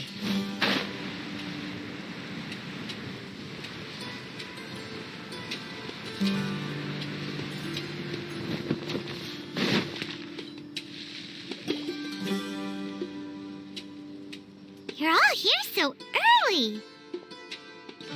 Looks like we have everyone here. Isak, are you sure you want to come with us? I'll watch from a safe distance. Dehya, I want to be there to bring Grandpa home. Okay, let's go then. Dehya, wait. What's the matter? I heard that you were quite reckless yesterday. No more of that today, understood? Or I'll be very upset with you. Fine.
Take it easy.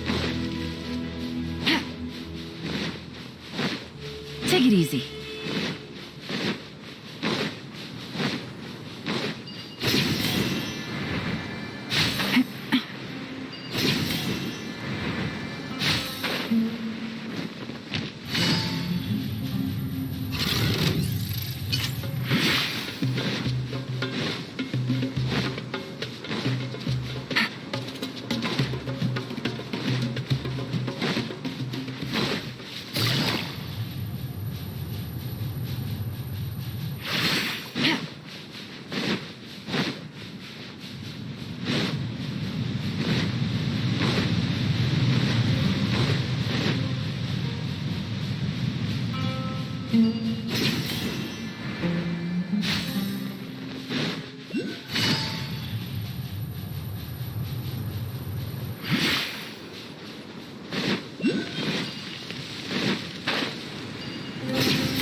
They got here before us.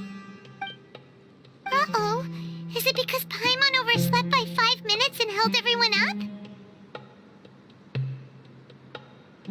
Is everything ready? Absolutely.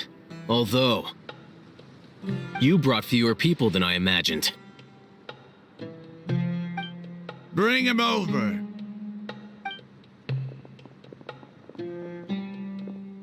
Grandpa! Why is there only one of them? Raman, I've always thought of you as a man of his word. What's this about? It's a one-for-one exchange. Sounds fair, don't you think? And let me put it this way. Agreeing to any kind of deal with the Dendro Archon's people is already a huge compromise on my part. Don't you think you've asked enough?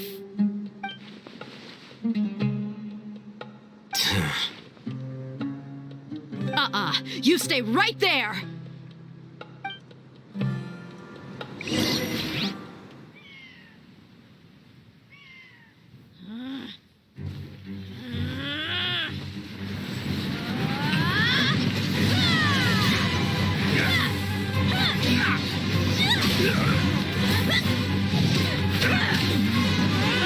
Playmate! What do you think you're doing?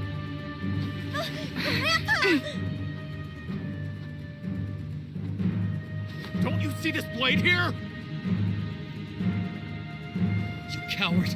Why are your hands shaking? Wait a second! It's a earthquake!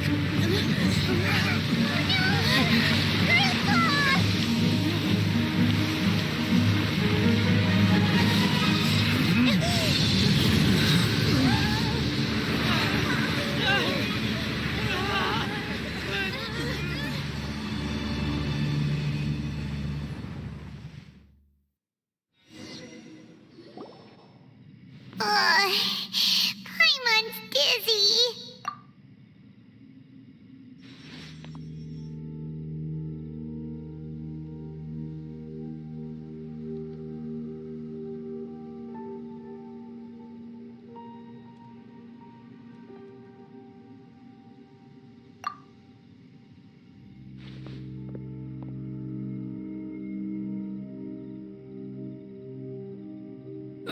This day's going just great. What a nuisance. The sand dune collapsed. I saw an energy field. The village keeper protected us. It glowed green with dendro. Just like you said, it may well have been the remains of Lesser Lord Kusanali's power inside the scholar's body.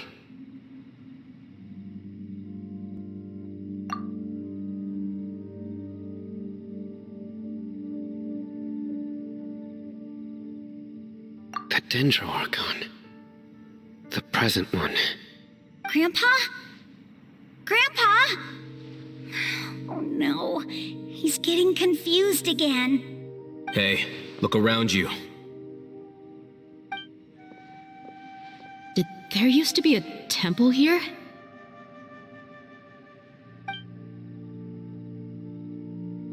It seems that when the sand dune collapsed, it exposed these underground structures. The symbols on the gate belong to the Scarlet King's civilization. This structure must be ancient. Over time, the sandstorms completely buried it and left it in the state we see now. It could have been an underground palace in the distant past. Oh, a miracle. Praise the Scarlet King! What's he doing here? And his men too? They must have fallen down here with us. Pretty lucky if you ask me. Most of them seem in really bad shape, except for him. He got off lightly. Mind your head. No, this isn't the time for conflict. Our exalted lord has shown us the way to his sacred palace. He's not actually gonna go in there, is he? As it happens, I want to take a look inside too. What are you doing? Don't you think it's curious? 1 minute, Lesser Lord Kusanali's power protects us from harm, and the next, remnants of the Scarlet King's civilization appear. 2 major deities are vying to showcase their power to us. It would be a shame not to witness them both. Paimon thought you weren't interested in gods. Indeed. In my view, gods are just a higher form of living being, or creature, you could say. New discoveries are always worth investigating. Whether they have anything to do with gods is neither here nor there. Raman, what are you gonna do about your men? I'll just let them lay here. The Scarlet King will take care of his people. Right now, I'm going inside.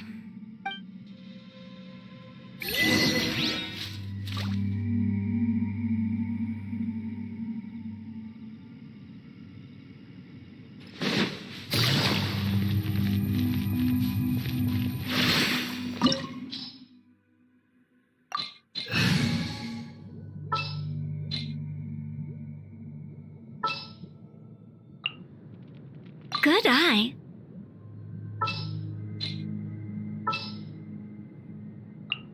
Kamisato Ayaka, present.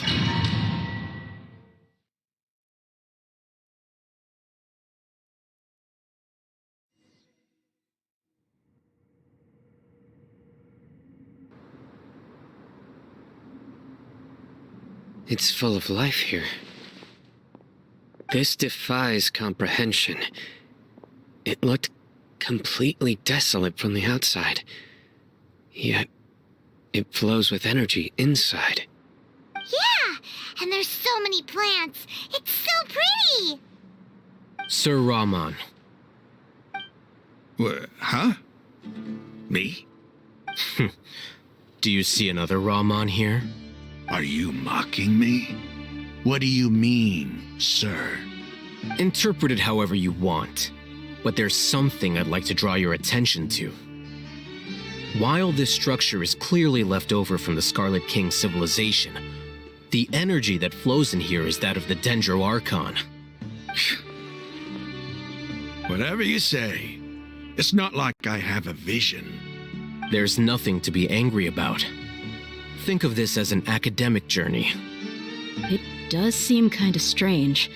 If that's true, then we might have to explore this whole area to find an explanation.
Well... Go as planned!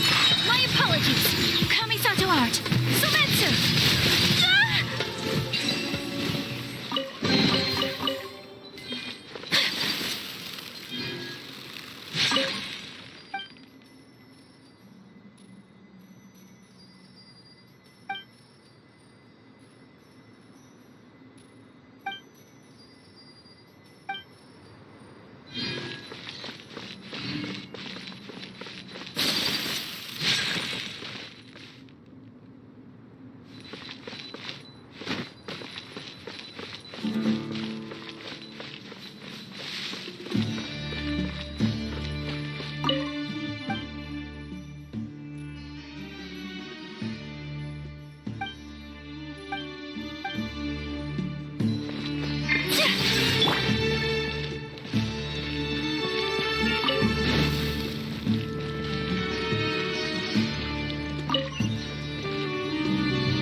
Judgment is upon.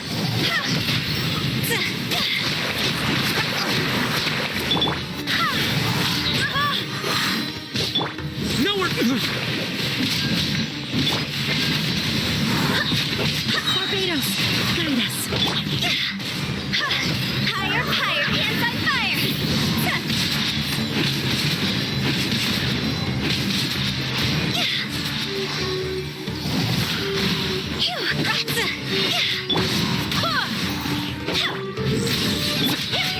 Whirling snow!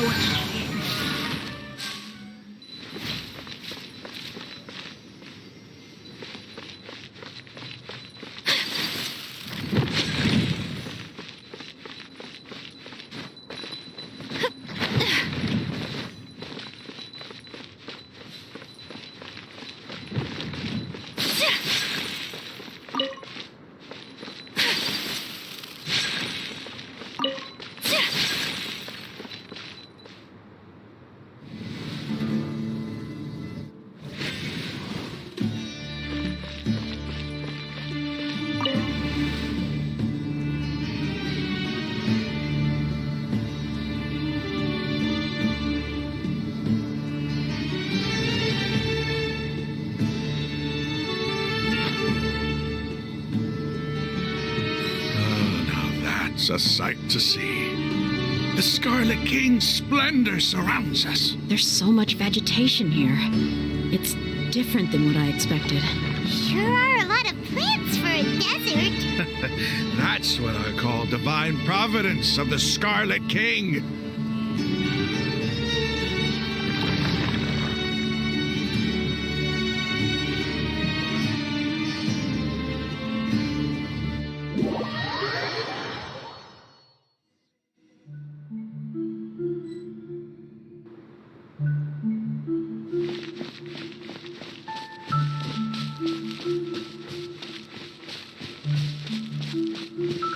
It's getting brighter! Oh, it looks so beautiful!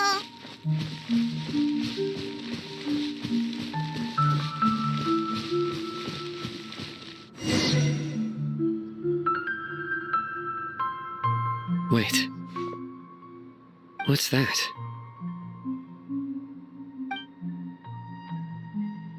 A load of flowers! And it looks like there's something among them.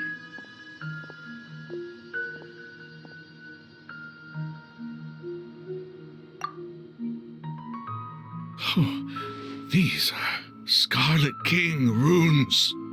They left something behind. Yes. It's an elegy written in an ancient script. What does it say? Here lies our faithful priest Kasala. His wisdom is a miracle among the people, deserving of high praise and admiration. You can read ancient Scarlet King script? Of course. Every student needs to master at least 20 languages before they graduate. He's not serious, right? There's still something off about this place. The elemental energy here is too concentrated. The scent of life. Is it trying to tell us something? Is this it? Analyzing.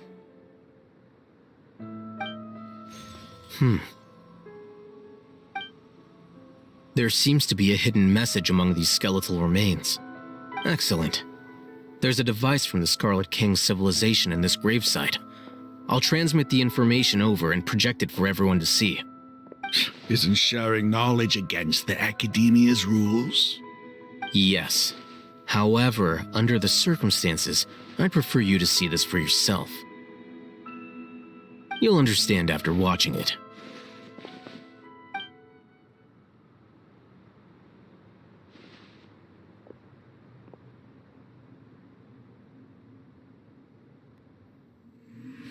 Civilization is born of knowledge, but so too can knowledge be its demise. A disaster caught us unaware. It was knowledge that did not belong to this world. The Scarlet King brought this forbidden knowledge into our world, and it quickly spread like a plague. People's minds were filled with crazed whispers. Dark gray scales spread across their bodies. Even the land was stripped of its vigor. Only a desperate, deathly silence remained. Were it not for greater Lord Rukkhadevata from the forests, the damage would have been irreversible. She summoned the priests to build temples and infused into them the divine power of life. The disaster was miraculously tempered, and the embers of our civilization were preserved in Aru village. Alas, the miracle could not last. As long as forbidden knowledge continued to exist, it would forever blight this world. In the end, the proud king of the desert, my eternal lord, chose to sacrifice himself. I have spent my whole life since guarding one of these many temples. But now, my duty is coming to an end. As I close my eyes for the final time, the sight of that noble deity will appear in my vision once more. In helping the Scarlet King to eradicate forbidden knowledge, she exhausted her strength, and her form became that of a small child. How strange. Now that I think of her, I no longer have any fear of death, for I sense that the spirit of life will abide with me during my eternal sleep. Children of the desert, cling no longer to past grievances, but hold tight to the memory of this act of benevolence. What was that? The priest's memories. No, impossible. Greater Lord Rukkhadevata. So the former Dendro Archon and the Scarlet King were never enemies at all. But this doesn't make any sense. The Dendro Archon's followers, they're clearly... Was that the former Dendro Archon? He became so tiny in the end.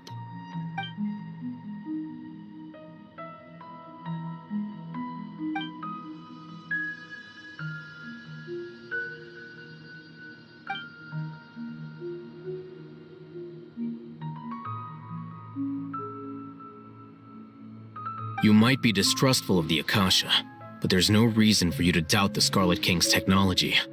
You've just witnessed his priest's last words. I've never heard about any of this before.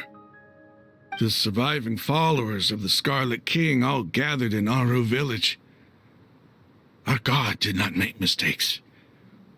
We refused to believe any of the rumors.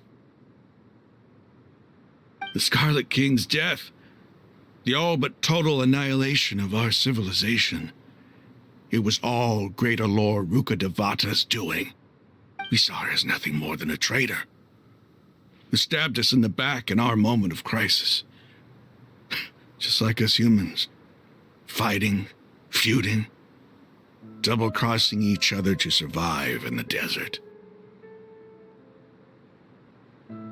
You were blinded by your prejudice.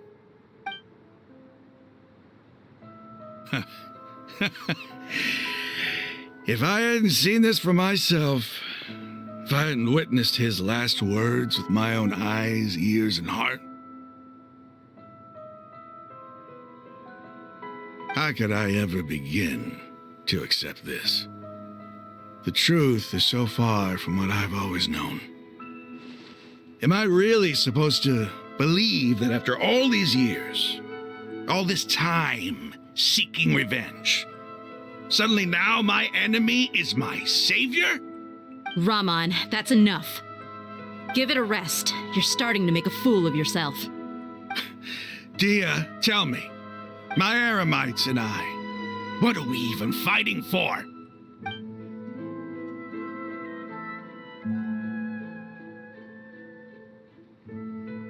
Hey, how you doing? I'll live. Thanks. I should probably go. Can't just stay here forever. What's your next move gonna be? Oh, I know what you're going to ask. I feel deeply ashamed of everything I've done. You'll get everything you're asking for.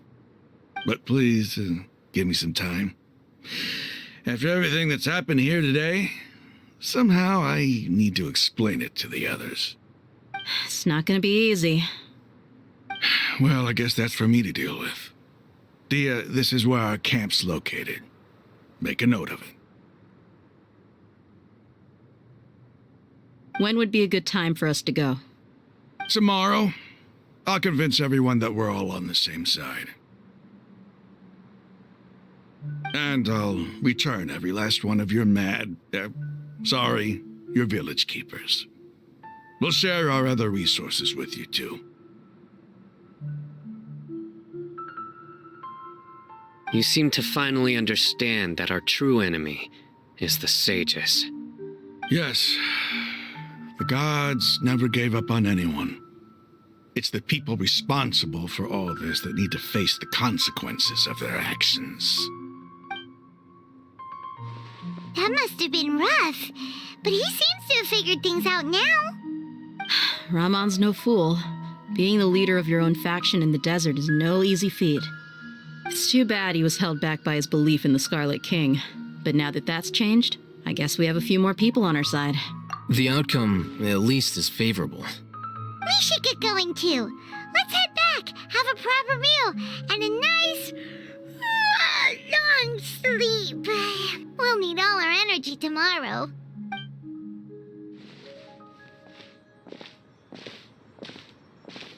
Sino, we're leaving! Stop yelling.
Ramon, we're here.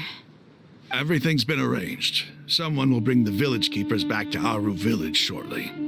I guess all I can say now is thanks for agreeing to help.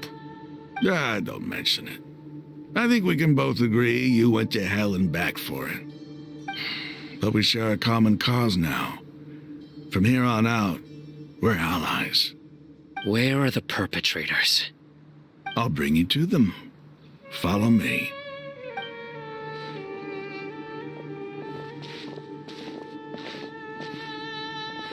So these are the people who kidnapped the village keepers. Oh no, it's the scribe! There's no need to yell. No one can help you now. We've been all over the desert trying to find you! That's right.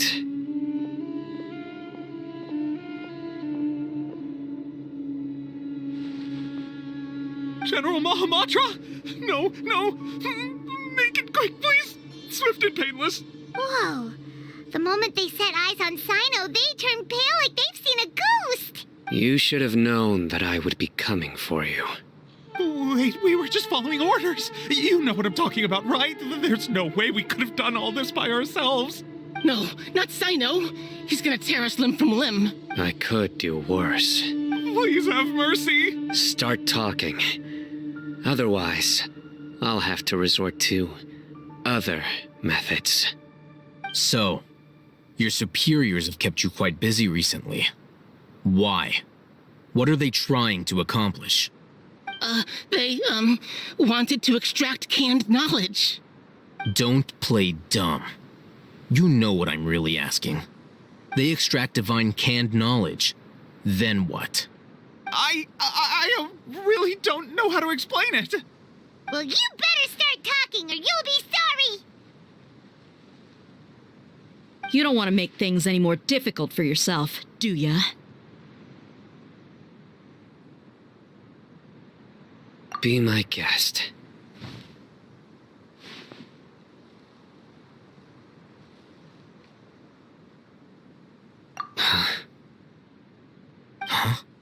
Uh-huh.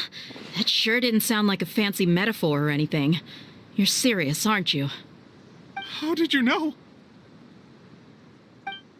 There's no use hiding it now. Yes, you're right. The Academia is working on an important and potentially world-changing project.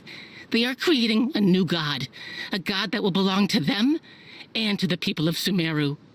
It may seem as if Sumeru's academics are thriving, but ever since the death of Greater Lord Rukkhadevata, scholarly breakthroughs have been few and far between. The withering of Irminsul has been getting worse recently. The sages have tried everything they could think of, but nothing's worked. I'm always hearing them say things like, if only Greater Lord Rukkhadevata was still with us. Continue. And then, someone from the Fatui showed up. They called him the Doctor.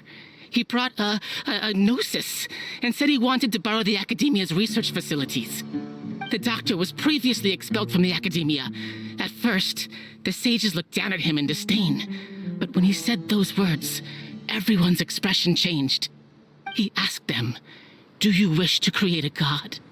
This is what the arrogant ignorance at the extreme end of academia looks like. First, the Academia spent a long time constructing a divine vessel, which was based on an exquisite humanoid puppet. After that, they harvested dreams via the Zeb-Zerus Festival Samsara, maximizing the Akasha's output. With the Doctor's help, and the Akasha now functioning at maximum efficiency, they were able to use it to extract the power from the Gnosis and convert it into a divine core. Next, they decided that their new god needed to possess divine wisdom. For that to happen, they needed a huge quantity of divine canned knowledge. It adds up. But how do you determine whether the knowledge extracted is of divine origin? Call it an educated guess? The Academia has been trying to figure out the exact source of the scholar's madness for centuries, but to no avail. Nobody can explain the cause of this phenomenon. Surely you can see what that implies, Scribe Alhaitham. If it's knowledge no mortal can comprehend, then it must be something only gods are able to decipher. In other words, it's the source of the God of Wisdom's omniscience and omnipotence.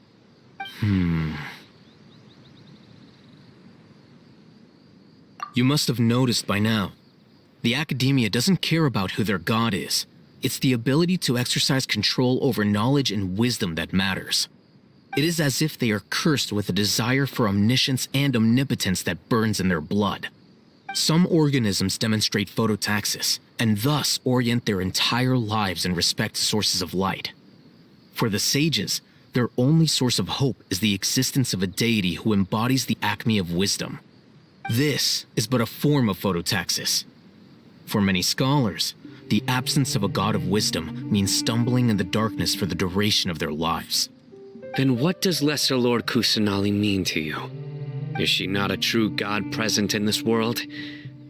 If you already have a new god, why try to create another one? From the beginning, the Academia has never treated her as a god. When the Academia first discovered Lesser Lord Kusanali, the newborn god of wisdom, the sages hoped that she would be as wise as Greater Lord Rukkhadevata.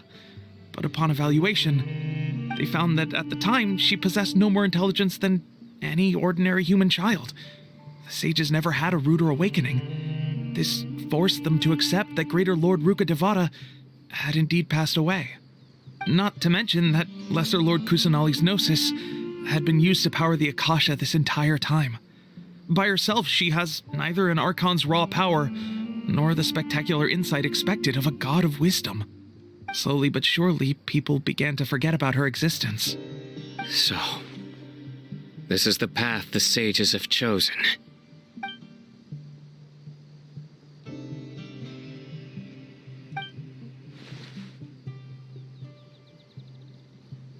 All right, let's try to keep our cool. If everyone's in a bad mood, then let's change up our scenery. Raman, give me a few men to help us escort the village keepers back to the village. And these two scholars, they're coming too.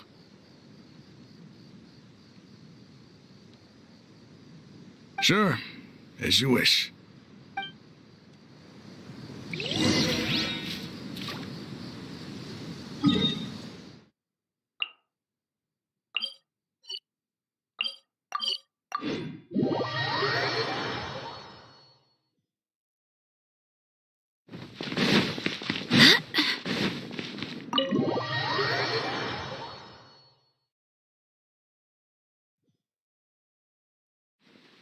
The village keepers you found have all been returned to their homes, and each one has a dedicated caregiver to look after them.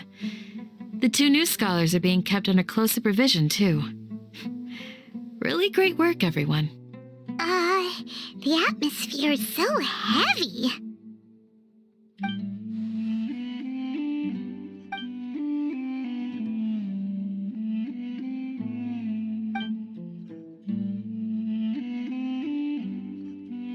Hey, say something! Stop spacing out! Come on, is there nothing left to talk about? In that case, let's all get some water and try to think about something else. Or I can go fetch some snacks. Oh, Paimon's so coming with you. Do you have any plans, Traveler? Gods above, you're not talking about work, are you? So you were still withholding some information?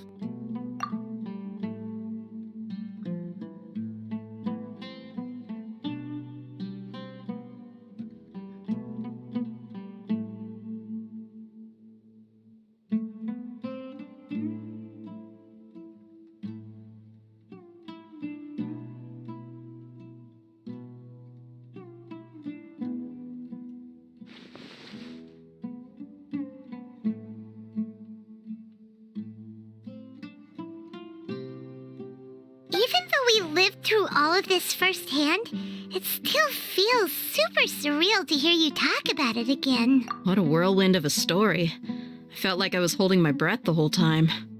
It seems like there will be more issues to face in the days ahead than I'd anticipated. Still, now's a good time to make our next move.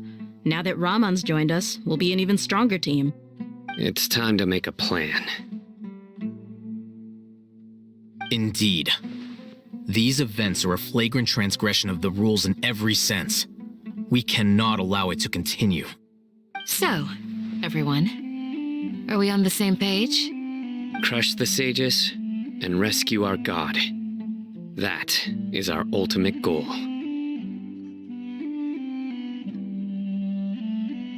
Well, let's brainstorm a little more about what other resources we can draw on. The next time we gather here, we must have a solid plan. Yep, it'll work out for sure.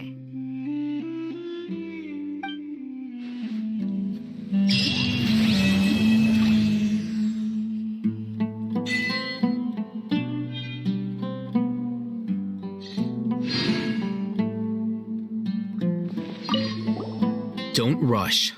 This is a big undertaking, and the planning and preparation for what lies ahead will no doubt take some time. Take it slowly. We need to make sure the plan is as effective as possible. He's starting to read his book again. Hey, are you even listening? Would you like me to lend you something to read? No way! Your books aren't quite to Paimon's tastes. I was joking. I know my books are far too difficult for you, and I have no intention of lending them out. Ugh, you're so annoying!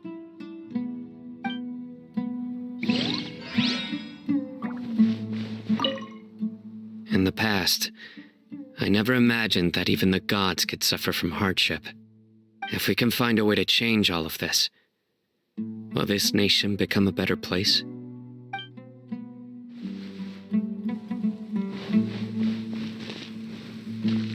The past few days have been some of the most challenging work I've ever taken on, and none of it'll earn me a single mora. I can't believe it. Look on the bright side, Dehya.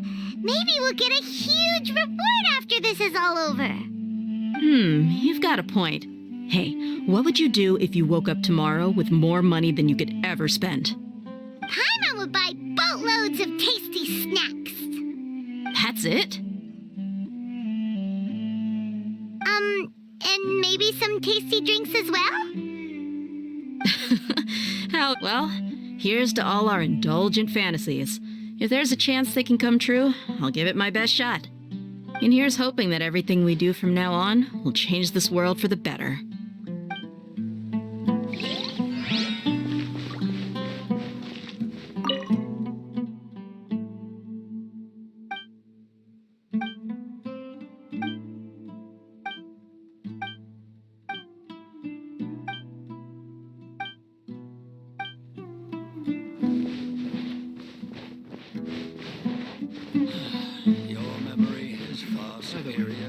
You must let me know if there's anything I can do to help.